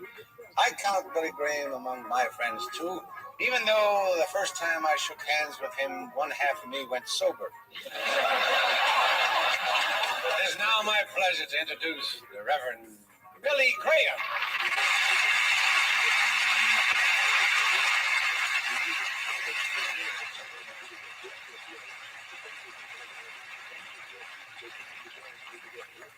Thanks, Dean. I saw the drink here, and I thought you were going to leave it here for me. As I look over your congregation and some of your guests here tonight, I see that I have a great deal of work still to do. One of the reasons that I think that Bob Hope has lasted is because of his genuineness. He's absolutely genuine, 100%. There's no pretense about Bob Hope, except when it comes to counting his golf score. We've been friends for a good many years, but there's nothing probably that we wouldn't do for each other or to each other. For instance, I recall down in Dallas sometime we were golf partners in a golf tournament with Byron Nelson.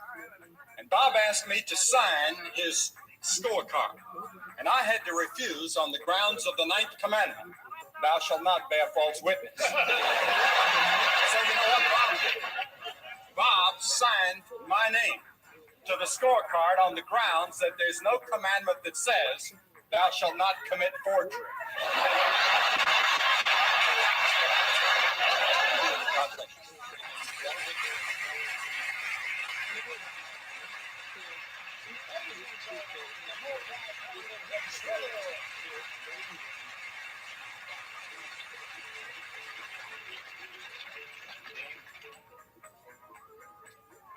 You got my whole act up here.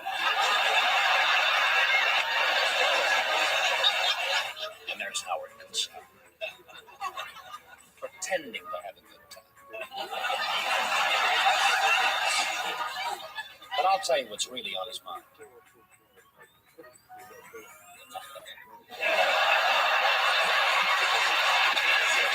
Now, Howard's sitting there saying to himself, I hope this roast doesn't go too long tonight because I gotta get home and make up some more of those funny signs for next Monday night's football.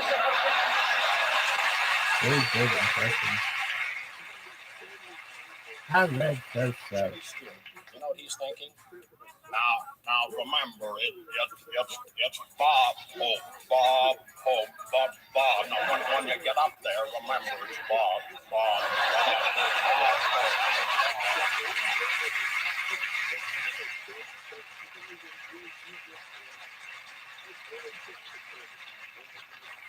You know, come to think of it, now that I look over the dais here, I can do everybody up here. Well, almost everybody, but the guest of honor. Geraldine, honey.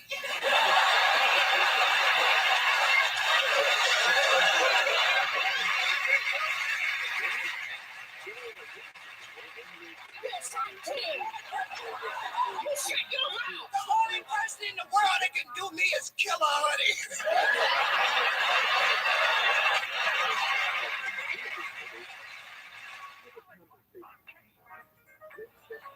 Now here's the outspoken master of the English language, Mr. Howard Cosell. You all know Howard. He's delivered so many big words, he has stretch marks on his mouth. Ladies and gentlemen, the great mouthpiece, the Mr. Howard.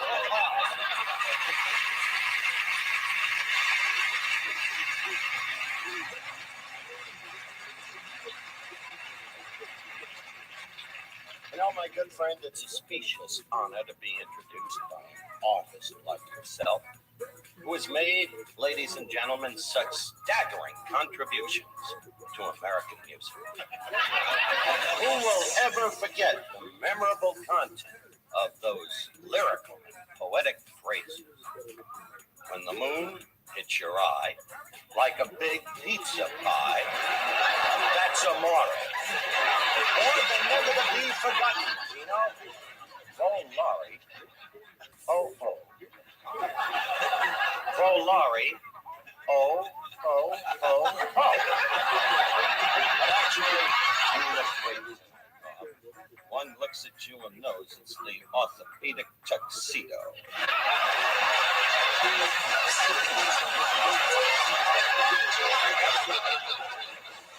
I wager the thing Bob Hope is best noted for, Dino, unlike yourself, is entertaining the service. He's discontinued the trips. He still can't get out of the habit. This Christmas, ladies and gentlemen, Robert Hope is going to Mattel Toys. To entertain the G.I. Joe doll, we'll all be there.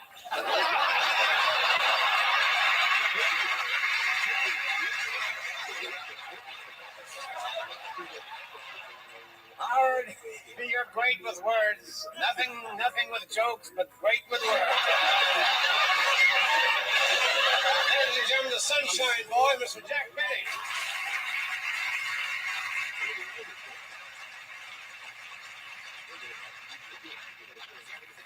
Good evening, ladies and gentlemen. I'm glad to have been invited here tonight.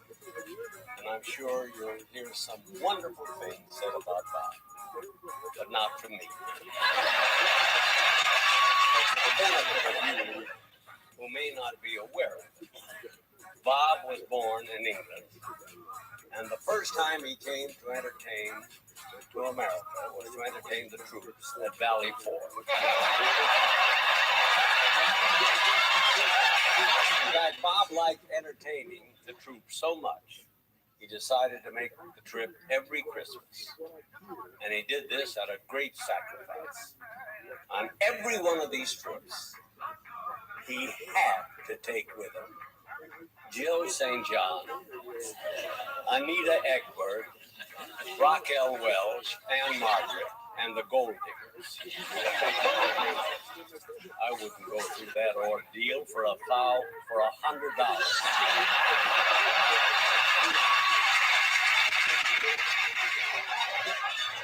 Almost every TV comedian, of course, uses cue cards.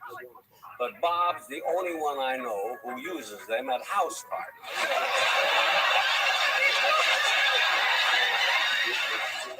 He even used cue cards on his wedding night.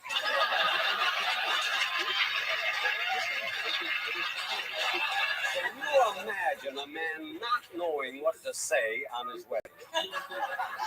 He was so nervous, he finally threw up his hands and shouted, "Not now, sweetheart, I have a headache." And his wife, Dolores, said, "Bob, you're reading my card."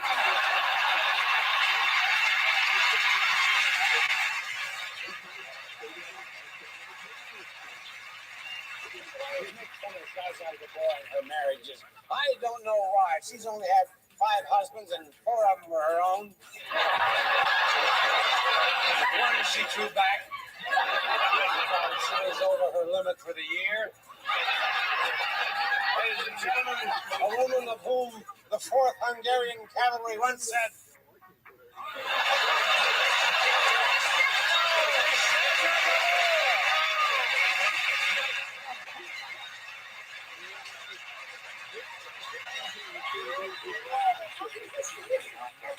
Well, Bob has his way of entertaining the troops, and I have mine. Darling, please, that's such terrible things about me. Am I glad I never married you? Dear sweet Bob, you always have a soft spot in my heart. That's why I never married you. Even though Mama says, how can a man with $300 million not be sexy? But somehow you managed it.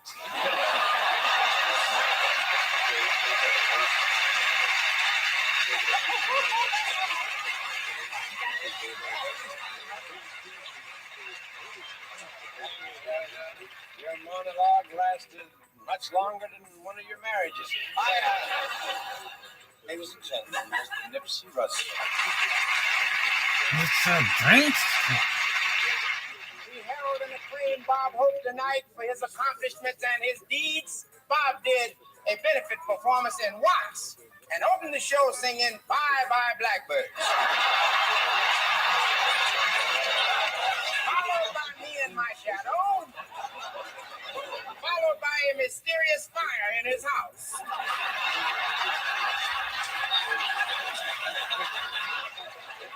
And I would like to take exception to some of the things that have been said here tonight because Bob is the soul of propriety. When he was doing his show in New York City, he got back to his hotel room, found two gorgeous females languishing in his boudoir, undulating seductively to lustful music. Bob said, just a minute. He said, I'm a married man. You're beautiful, but it is not proper for you two young girls to be here in my room. One of you will have to go.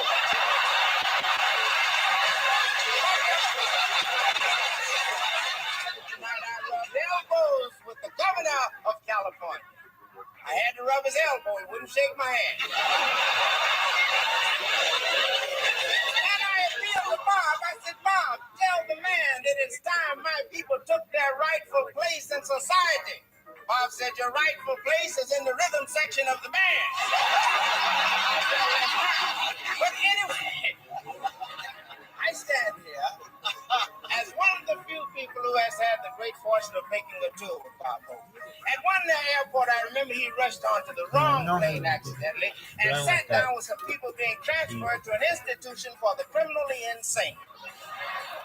The attendant came by checking his roster. He said, 1, 2, 3. He saw Bob. He said, who are you? He said, Battlefield Bob, troubadour of the war zones and friend of every president in the United States. The guy said, 5, 6.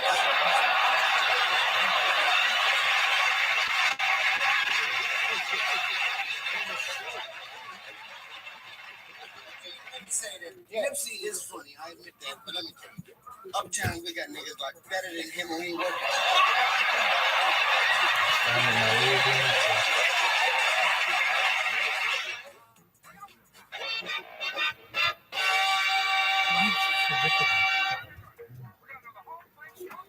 Ladies and gentlemen, I'm very proud to be able to introduce this time America's only living 5-star general, General of the Army, Omar Nelson Bradley.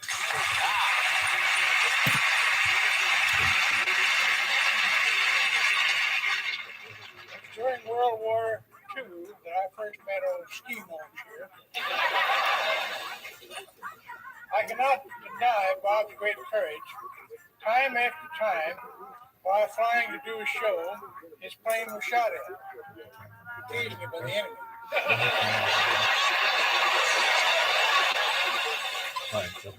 I'm grateful to be here, part of this show, especially since earlier this evening, Bob implied that he is thinking of getting out of show business. Maybe this isn't so startling and bad after all. This great American has always been willing to do what's best for the country.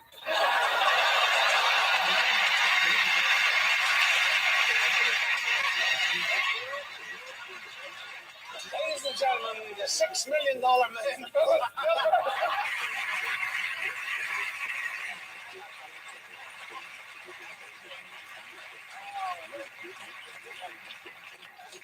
Thank you, Dean. You are a beautiful hunk of man. And if General Bradley orders me to attack, you're first. I can't tell you how happy I am to be here because I owe a lot to Bob Hope. It was Bob Hope who made it possible for me to have my facelift. He sold my old nose to Carl Malden.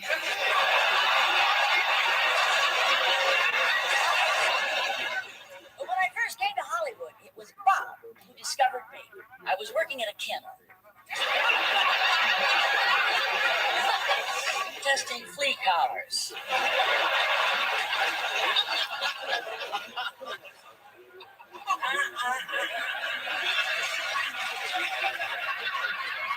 Next thing I knew, I was co-starring in a movie with Bob. What a lover. He really knows how to kiss a girl. I haven't seen movies like that with lips. Since I gave my dog a sticky Tootsie Roll.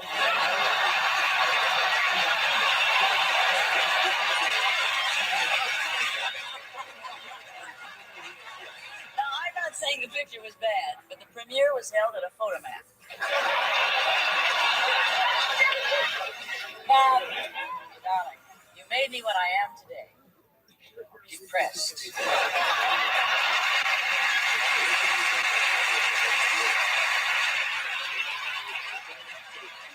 Bob, if there was anyone special he'd like to appear on tonight's roast, he said he'd always want to meet Howard Hughes. I said, gee, Bob, you might as well ask for the man in the moon. So he did, and we got him. Mr. Neil Armstrong.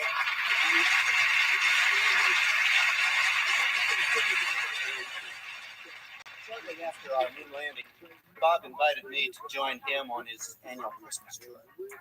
This was in keeping with one of Bob's firmly established traditions: exploit anybody in the news. I know this comes as a surprise to you, Mark. Of course, the lunar landing made headlines all over the world. So it seemed a bit strange when Bob said, "Come with me on the tour, and I'll make you famous."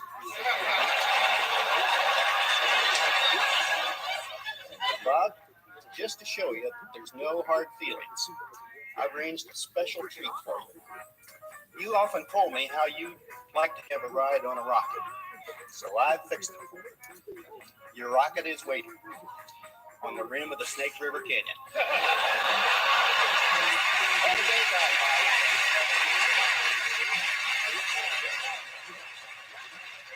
There have been so many attacks on Bob Hope tonight, we figured we should call in a mediator. Ladies and gentlemen, it's my honor to present from Washington, D.C., our Secretary of State, Dr. Henry Kissinger. Thank you. It is a great pleasure for me to pay tribute to my friend and fellow globetrotter Bob Hope, who symbolizes so well the sense of humor of our country. There was some doubt as to whether I could make an appearance on this show because of my tight schedule. But when I hesitated, Bob said that if I didn't appear, he would stop paying his taxes. And you know what that would mean for government solvency. We don't do anything in Washington these days without asking the permission of Congress. So I asked Congress whether I could appear, and I have a message to you from the entire Congress. They have proclaimed you the funniest man in the world. The vote was 268 to 267. I think we can all agree that Bob's humor, his joy and laughter and humanity represent something universal in the human spirit. I'm therefore delighted to be a part of this evening's tribute to my friend, Bob Hope. Thank you.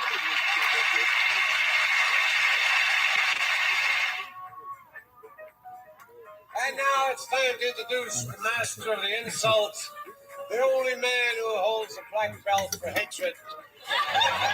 Evel Knievel's next chump is his mouth.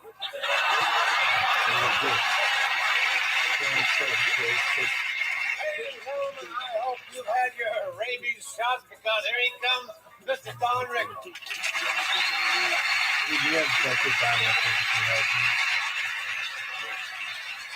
Sounds like it's cool, right?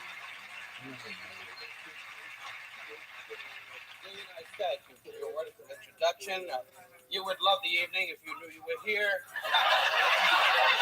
We have so many great celebrities. Of course, I want to thank Neil Armstrong. Neil, over here, Neil. You're down. Neil Armstrong, the great astronaut, said in the capsule, "Hey, man, it's the moon." But I kid you. You're a great hero. You've told me that time and time again. I want to thank Sugar Ray Robinson, who said to Rocky Graziano in the 5th round, "Hey, baby, you hurt me." Sugar Ray's a great champion. Sugar, we'd ask you to talk, but you know the blacks, your lips locked. There's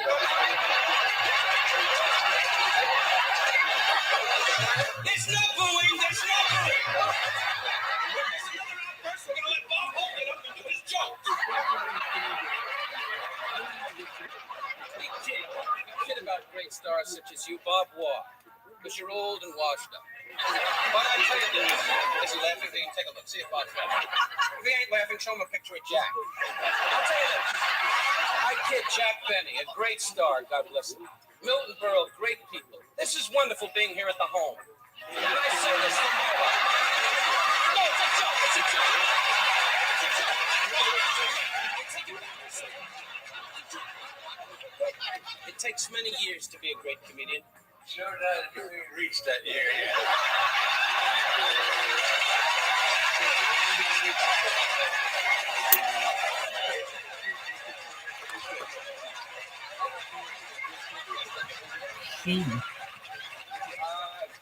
Thank you, Jerry.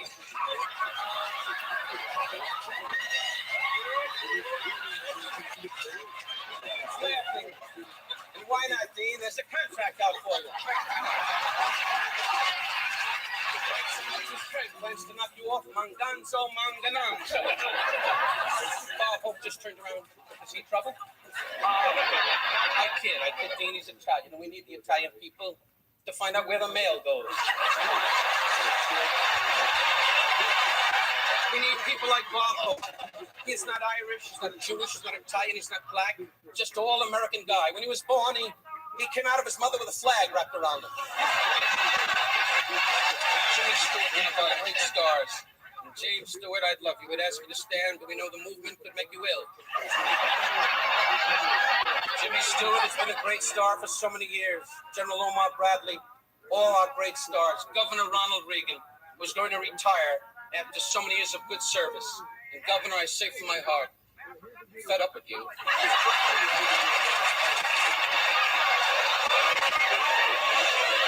So to all of you, Billy Graham, bless you, Billy. I mean that from my heart. You've helped me to walk again. And I know this from my heart. I've always walked, but Billy helped me to walk faster. And as Billy Graham and Marjo always said, if Bob Hope knew that there is one light in life, let the light know. Hallelujah, brother, let him know it.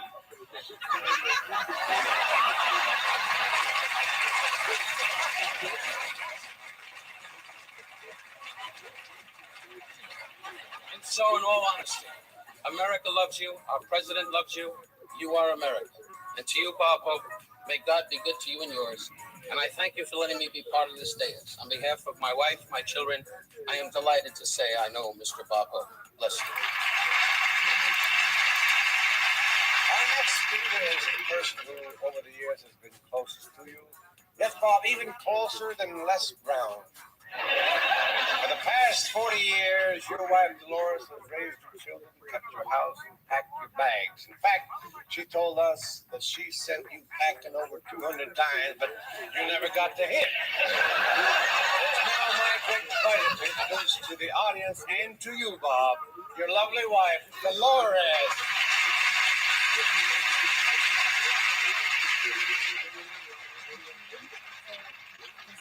Really, however, very difficult to sit back and sit quietly while all these things were being said about Bob, these insults and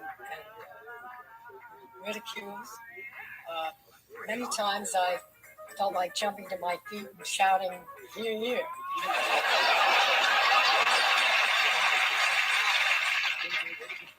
Dean, I'd like to thank you for giving me the privilege of introducing the guest of honor, which oddly enough is Governor Cuomo at home.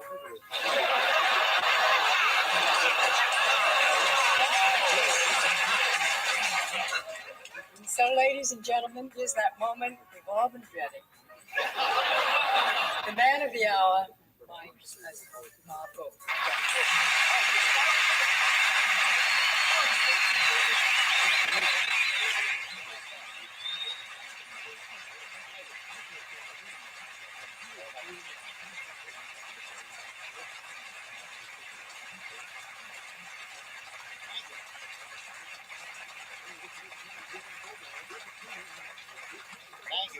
much.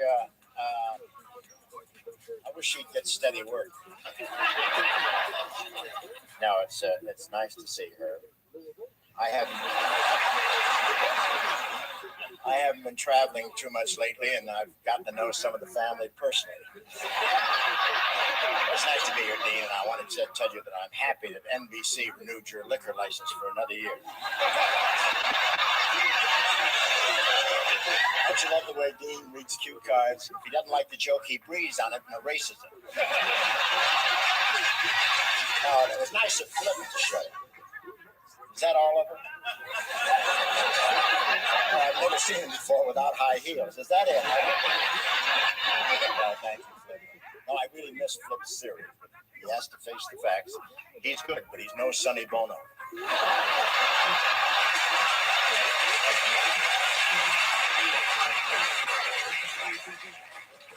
And I do want to thank Governor Reagan for his kind words. Incidentally, the governor has no presidential aspirations. In fact, he just made a tour of 43 states just to tell him he's not running for anything. And Milton Berle's here. Milton's the first comic to ever be impeached. Johnny Bench, the greatest catcher of all time. You ever see him behind the plate? He wears more padding than Phyllis Diller. I like John. I really do. He doesn't care about baseball. He just stands in the hall out here watching the chicks and smiling. Of course, you'd smile too if you spent all your afternoons on grass.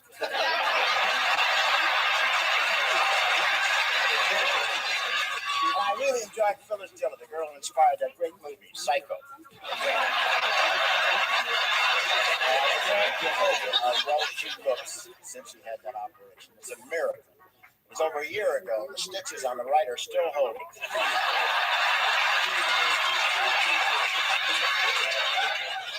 And wasn't John Wayne wonderful? In his next sequel to True Grit, John is really giving us a thrill. He's wearing the patch over his mouth. And Sugar Ray is one of my great favorites. Everyone knows about the great job you're doing, Sugar, with your youth foundation, football, baseball, boxing, basketball. You taught those kids how to bet on all of them. And Ginger Rogers, the last time I worked with Ginger was on a Christmas trip to Alaska. She not only stole the show, but she replaced 2 electric blankets. And thank you, Billy Graham. Star of radio, television, and heaven. And I didn't expect to see General Jimmy Stewart here. As usual, Jimmy's a man of few words and even fewer laughs. Now, Jimmy held to his house last week, and what a thrilling evening. He showed slides of his last trip to Fresno.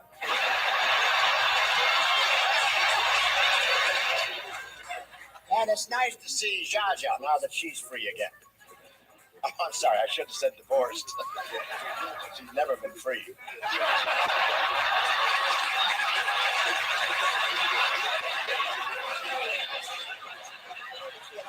Ladies and gentlemen, by General Bradley's presence here this evening. You talk about great generals.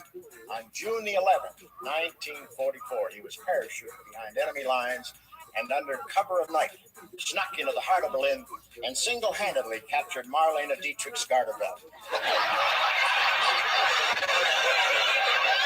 And Nipsey, you were really up there tonight. You keep it up and you'll be pumping gas for Chico and the Man.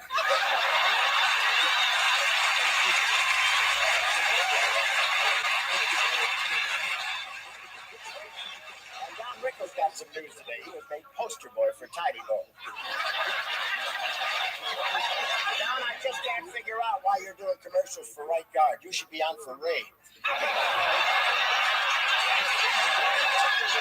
Closing, ladies and gentlemen, it's been a great night. You know, somebody once said you can measure a man by the caliber of his enemies. And I flatter myself to believe it might also apply to the friends who've come to roast him.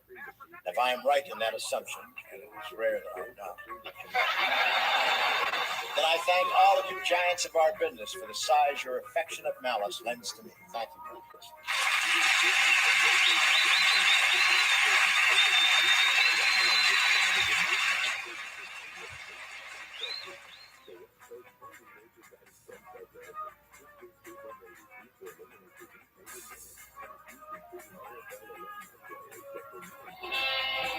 The Dean Dean Martin Celebrity Roast, coming to you from the MGM Grand Hotel in the entertainment capital of the world, Las Vegas, Nevada.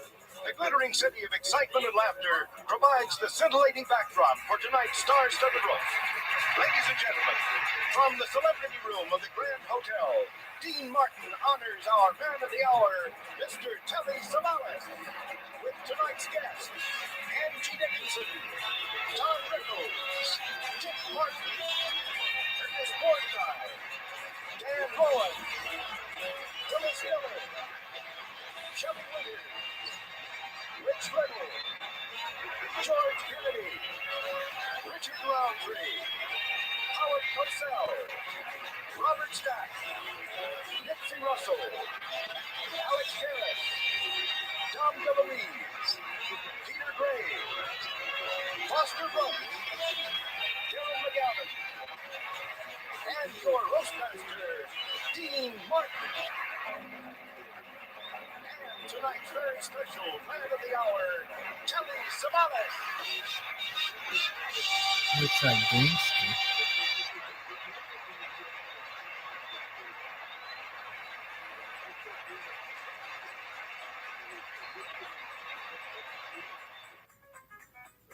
Telly, you are without a doubt the biggest star in show business today, and that's the first of many lies you'll hear tonight. You're a new kind of sex symbol, rough and tough. Every week this man gets over 10,000 fan letters, all from bald-headed women.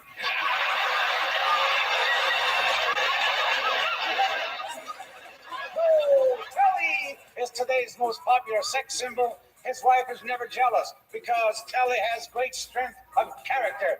Women are always asking Telly to cheat, and he always gives them the same answer: yes.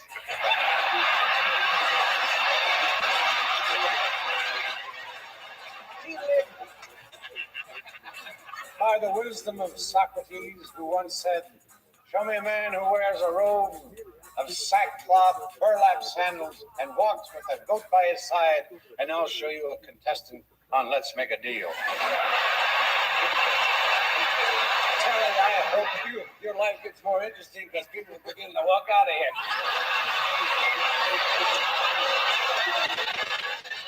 Now it's time for our very funny friend, Phyllis Diller. Phyllis has a singular distinction for the past 2 years. She's been on the best dressed list for men. There's another singular distinction. When she visits her psychiatrist, he makes her lay on the couch face down. Ladies and gentlemen, here she is, Granny Walton West, Miss Phyllis Diller.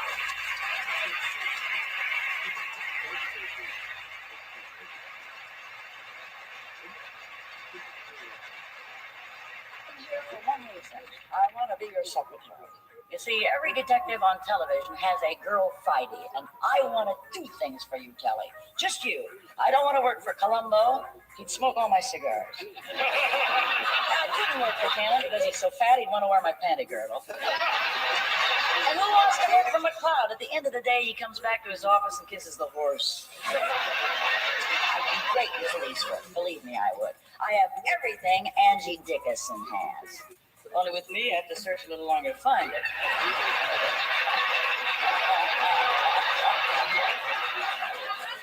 And I know office work, and I'm crazy about you. You could fold, spindle, and mutilate me all you want. And I'd never tell. Look, I'm no kid. I've been around. I've been spindled before.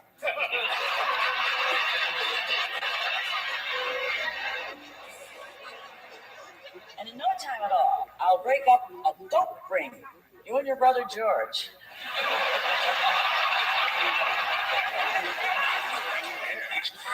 I'd even help you break up prostitution rings. I'll even help you start one.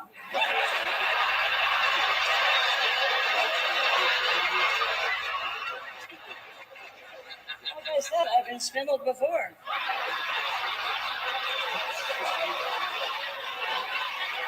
Believe me, I want to get crimes of passion off the street and back into the bedroom where they belong. Kelly, I'd die for you. I've looked into the barrel of a .38 before. I took a bullet in the chest last year. I lost a pint of blood and 2 quarts of silicone.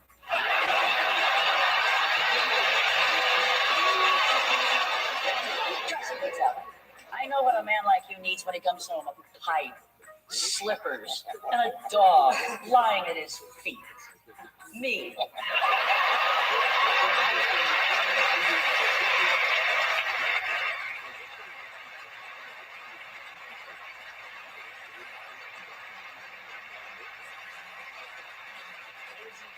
From the kitchen of shaken hate, Mr. Howard.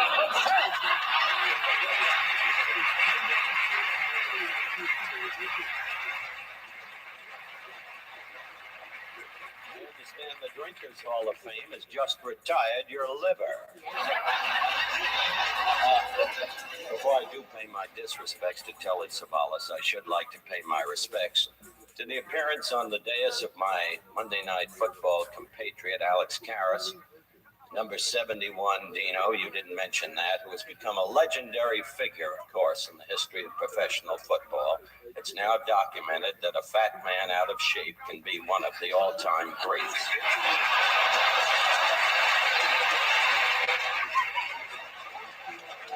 Now I should like to turn the spotlight on Telly Savalas, but I'm afraid the reflection would blind everybody. In actuality, Telly is very versatile. As you've all borne witness to see, he does everything badly. Telly has made a number of motion pictures over the years. His pictures always had a message, and that message was, don't go to see them. His ego has reached such monumental proportions that one night on his show, I expect to see him get shot down and perish in his own arm.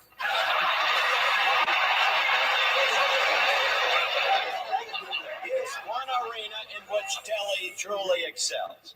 He is renowned for his proclivity in the pursuit of the opposite sex. In fact, he's the poster boy for the Massage Parlor Foundation.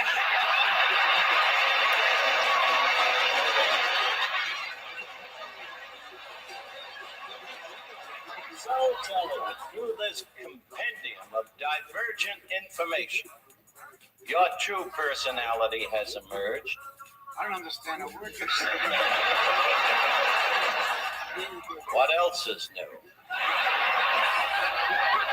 Telly Savalas is vain, oversexed, egomaniacal, insufferable. He is overbearing, which proves, as I view it, that you are truly a well-rounded human being. Right.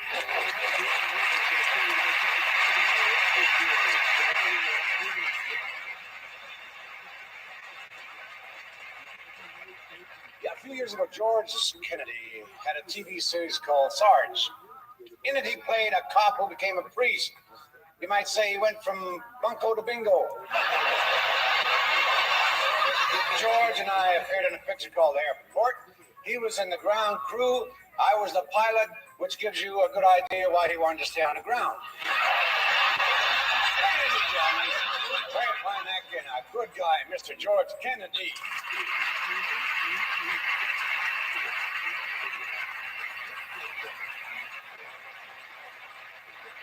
On an evening dedicated to making light of the attributes of our honored guest, I find myself a minority of one. How can I possibly disparage a man like this who in the maturity of life has become such a huge success, despite being bald, Greek, and funny looking? Even lazier the anguish in his soul when a stranger approaches and says to him, "Geez, Telly, here comes George Montgomery with a polishing cloth." Nature can be cruel also to those born slightly to the left of Cary Grant. Now, you and I frolic at the beach without a care in the world. Telly steps out onto the silver sands, a gull swoops down and tries to hatch his head.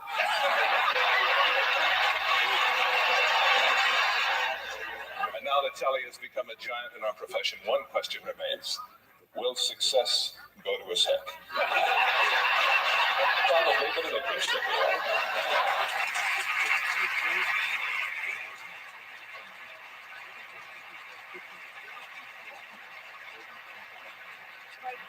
As the man who guides Telly Savalas through any emotional crisis. One of the country's leading psychiatrists, Dr. J. William Koch.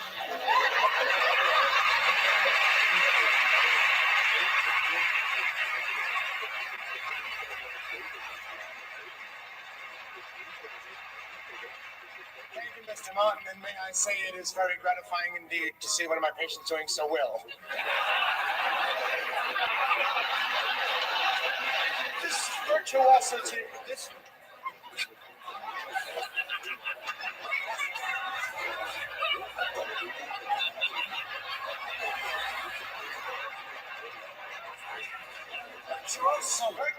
This virtuoso of the video came to me fretful that his drinking might set a bad example for his many viewers. After only one consultation, he vowed that this is what he said to me. He said no more drinking on the air. And this is what he did. He would take his tuxedo and dip it in booze, and then from time to time, he would just suck his sleeve.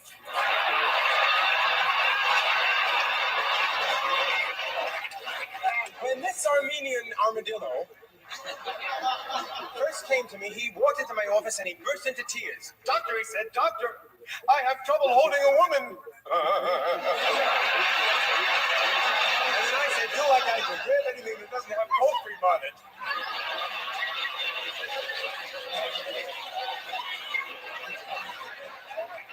I had to use the latest psychiatric techniques in order to cure this thespian.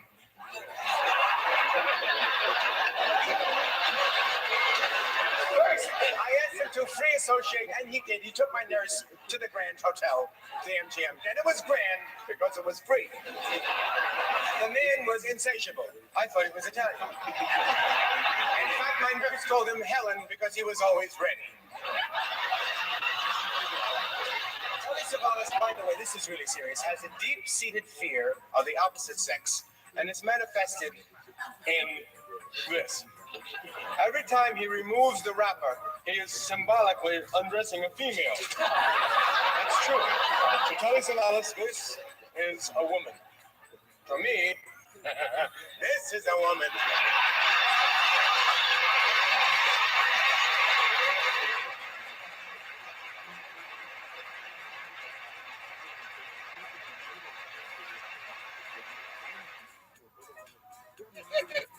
A lot of your friends couldn't be here tonight.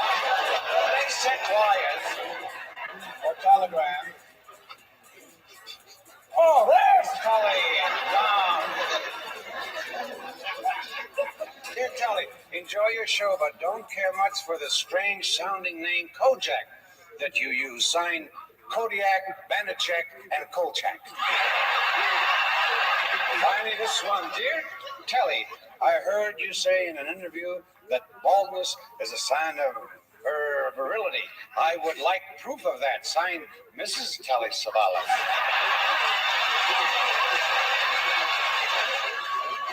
Now I'd like you to all meet Mr. Peter Graves. Since we're roasting a TV detective, we felt we should get the star of Mission Impossible, but we couldn't reach Peter Lupus. The only man with black dandruff, Mr. Peter Graves.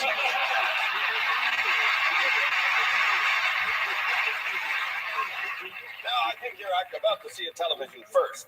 Dean accidentally drank a glass of water, and he's going to self-destruct in 5 seconds. He mentioned my hair. I guess really one of the main reasons that I'm here at the MGM Grand Hotel tonight on this dais is because of my hair. And later on, I'm supposed to give Telly head-to-head resuscitation.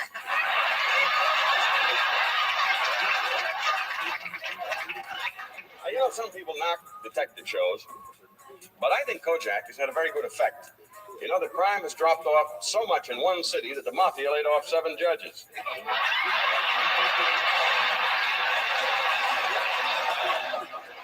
Now, one final note on Telly. He is a dedicated actor and a fine performer, and he has dared to do something that nobody else on television would do. He hired his brother.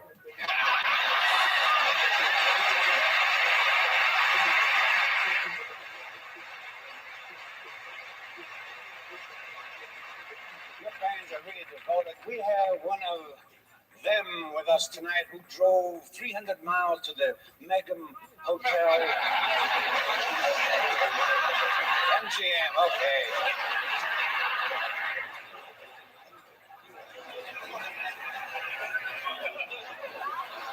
He drove here in a beat-up old car just to meet you. I'd like to bring him out now. Ladies and gentlemen, here's Telesada's #1 fan.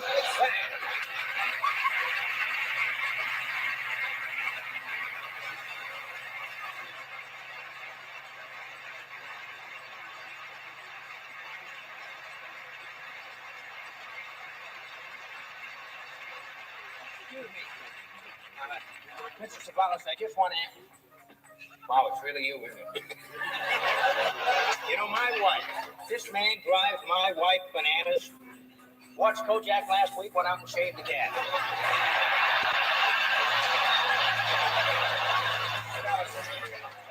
I hope I'm not bothering you, sir, but do you happen to know a cocktail waitress named Hilda Zavicki? She's got a problem, sir. To use TV lingo, you might say she's all in the family way. Now, wait a minute. A big TV star like you would never take advantage of a sweet, innocent cocktail waitress. I wish I could say the same for you, sir. Mr. Savalas, I'm sorry I bothered you. Wait a minute. Wait.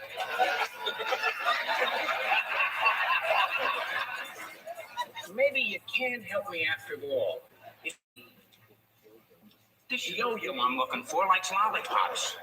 And, well, he left this wrap that I have here between the seat belts of Hilda's Nash Lamb. Interesting wrap. Want to know the flavor? Great. It's funny, that's almost what Hilda hollered.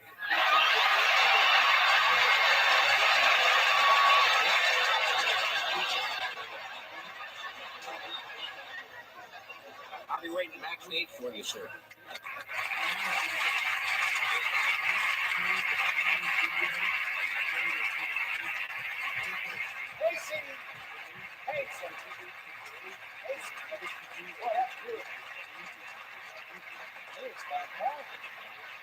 I thought that was really Peter Rufus.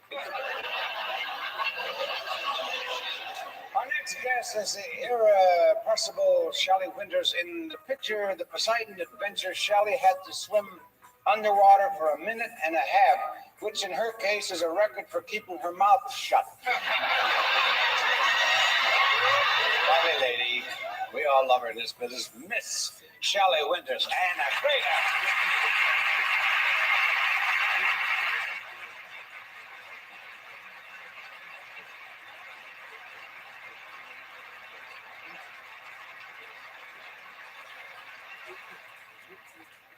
Now, I know now why they call the MGM Grand Hotel a lush hotel. You know, everybody on this dais is talking about Kelly, but I'm really the only one qualified to talk about him. We go back a long time together, 12, 15 years. We've made 3 pictures together, among other things. One of them was made in Mexico, and it was called The Scalp Hunters. Maybe you've seen it on television. Scalp Hunters. How do you get in that picture? Well, he wore his hat most of the time. You see, he was the villain, and I was his moll, and I was in this covered wagon in a brass bed. Girls, can you imagine spending 3 hot months in Mexico with Telly in a brass bed?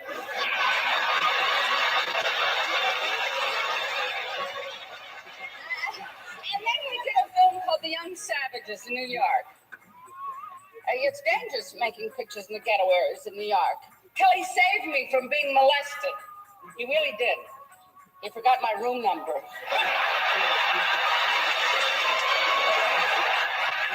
Then we did a film in Rome. It was called Buonasera, Mrs. Campbell. You may have seen it. And we stayed at a famous hotel where all the airline stewardesses, from TWA stayed. And he kept running up and down the hallways and shouting, "Try me, I'm telling you." I wasn't supposed to say anything nice tonight about Telly, but the qualities that have suddenly made Telly a national sex symbol is something I've enjoyed for a long time.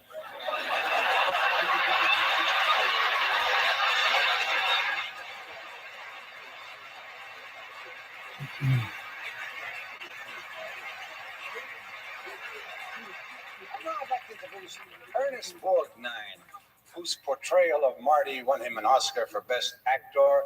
His latest movie is called Law and Disorder, and already the Academy is talking about that same Oscar. They want it back. My good friend, Ernest Borgnine, is here.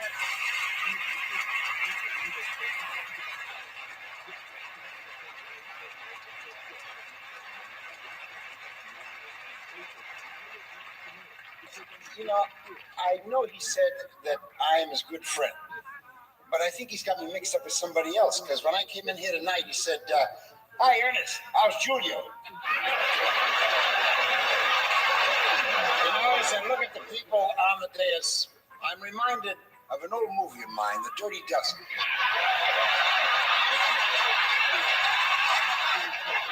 Of course, now that doesn't apply to Don Rickles. You remind me of another movie that I made, Willie.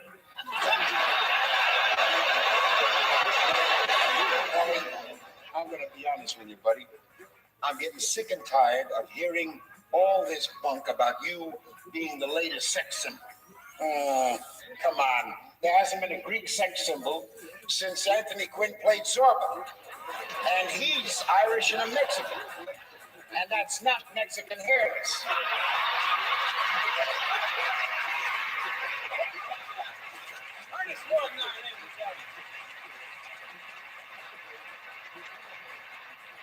That was Ernie Borgnine. Incidentally, Ernie just came up to the MGM Grand Hotel with his lovely new wife, and they're having kind of a second honeymoon. Their first one wasn't too thrilling.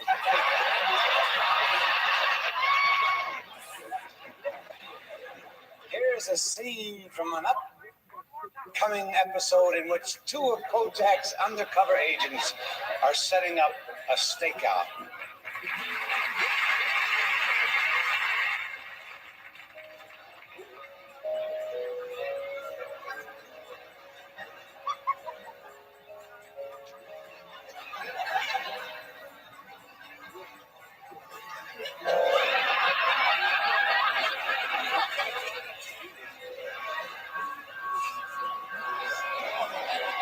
Well, I'm all set for the night.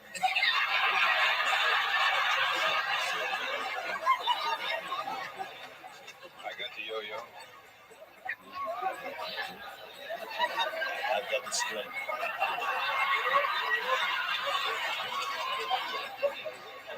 What you supposed to do? Yeah. The lieutenant's been drilling me. Okay. What's your first move? I take a kayak to Quincy or Nyack. No, you don't. I take a Kojak to Quincy or Mojack. No, you take a powder to Boston for chowder. Right. I remember it well. Good. Now, what time do we meet? We meet at 9. Oh, we meet at 8. I'll be on time. No, you'll be late. Ah, yes. I remember it well. I dine with friends. You dine alone. A tenor sings. Baritone. Everybody loves song.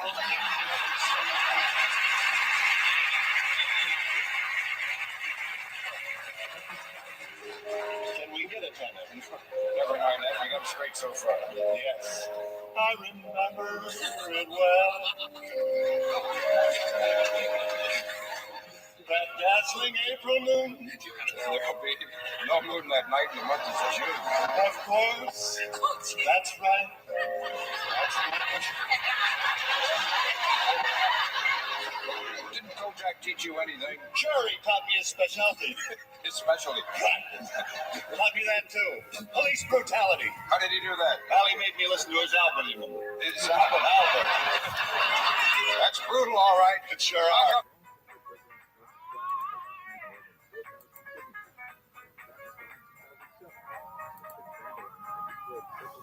Sheen.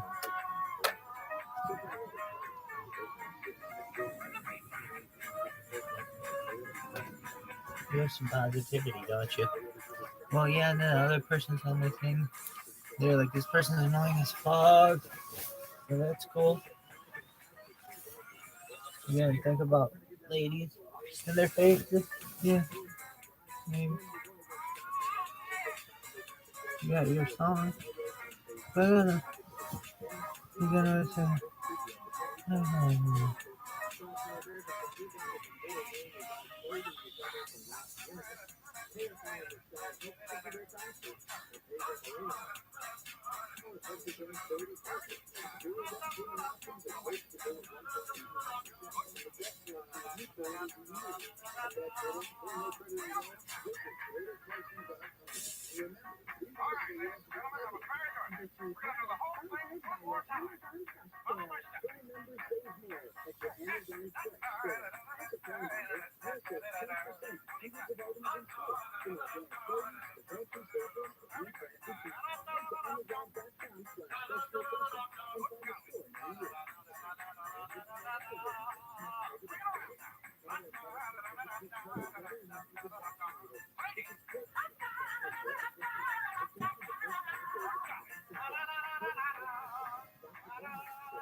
Jesus. Most famous things of all time. You're so good looking. Thanks, baby.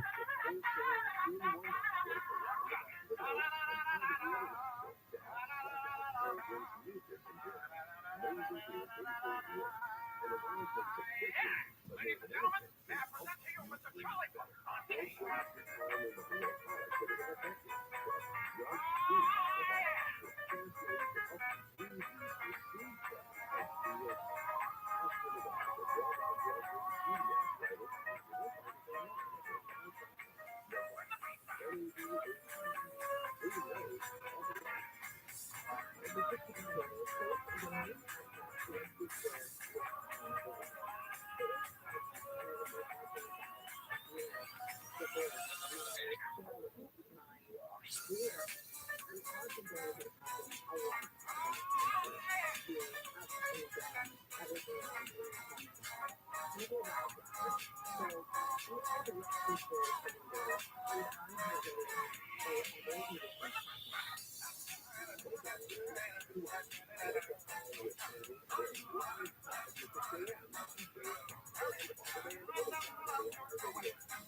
Ladies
and gentlemen, may I present to you Mr. Charlie Booth on King.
Ladies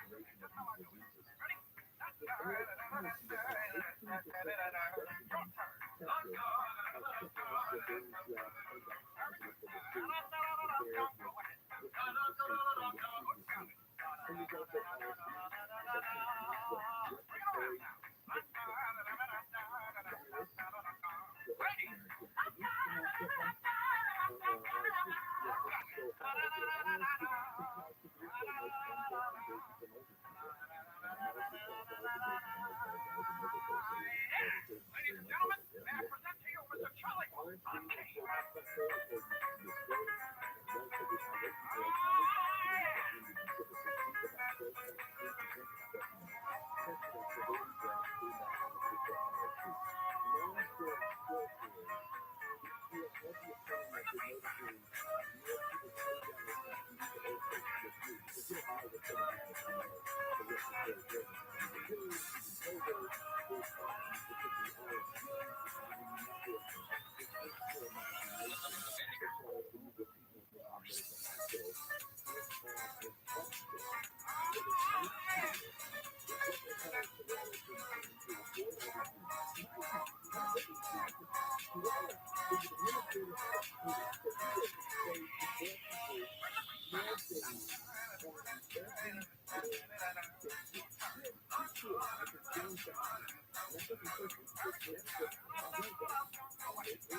How did that new vibe song?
Use the hand one.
Look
at beautiful.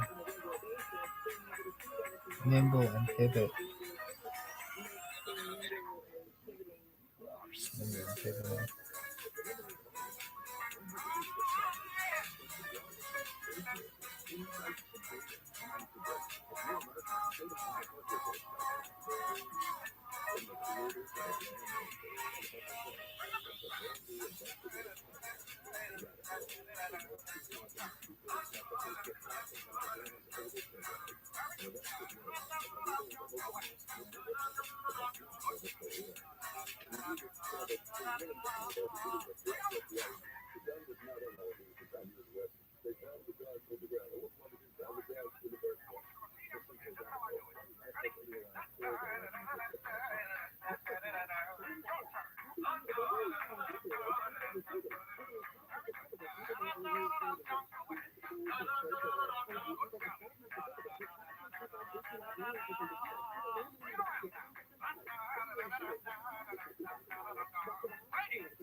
Ladies and gentlemen, may I present to you Mr. Charlie Cook.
the whole thing one more time. Follow my steps.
Ladies and gentlemen, may I present to you Mr. Charlie Cook on King.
Ladies and gentlemen, may I present to you Mr. Charlie Cook on King.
You're ashamed. Kobe.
Start snacking smarter with NatureBox. NatureBox recently made their service even better than before. Now you can order as much or as little as often as you want with no minimum purchase. Go to naturebox.com/Joey right now to get half off. That's 50% off of your first order. And you go to naturebox.com/Joey. The show is also brought to you by ZipRecruiter. With ZipRecruiter.com, you can post your job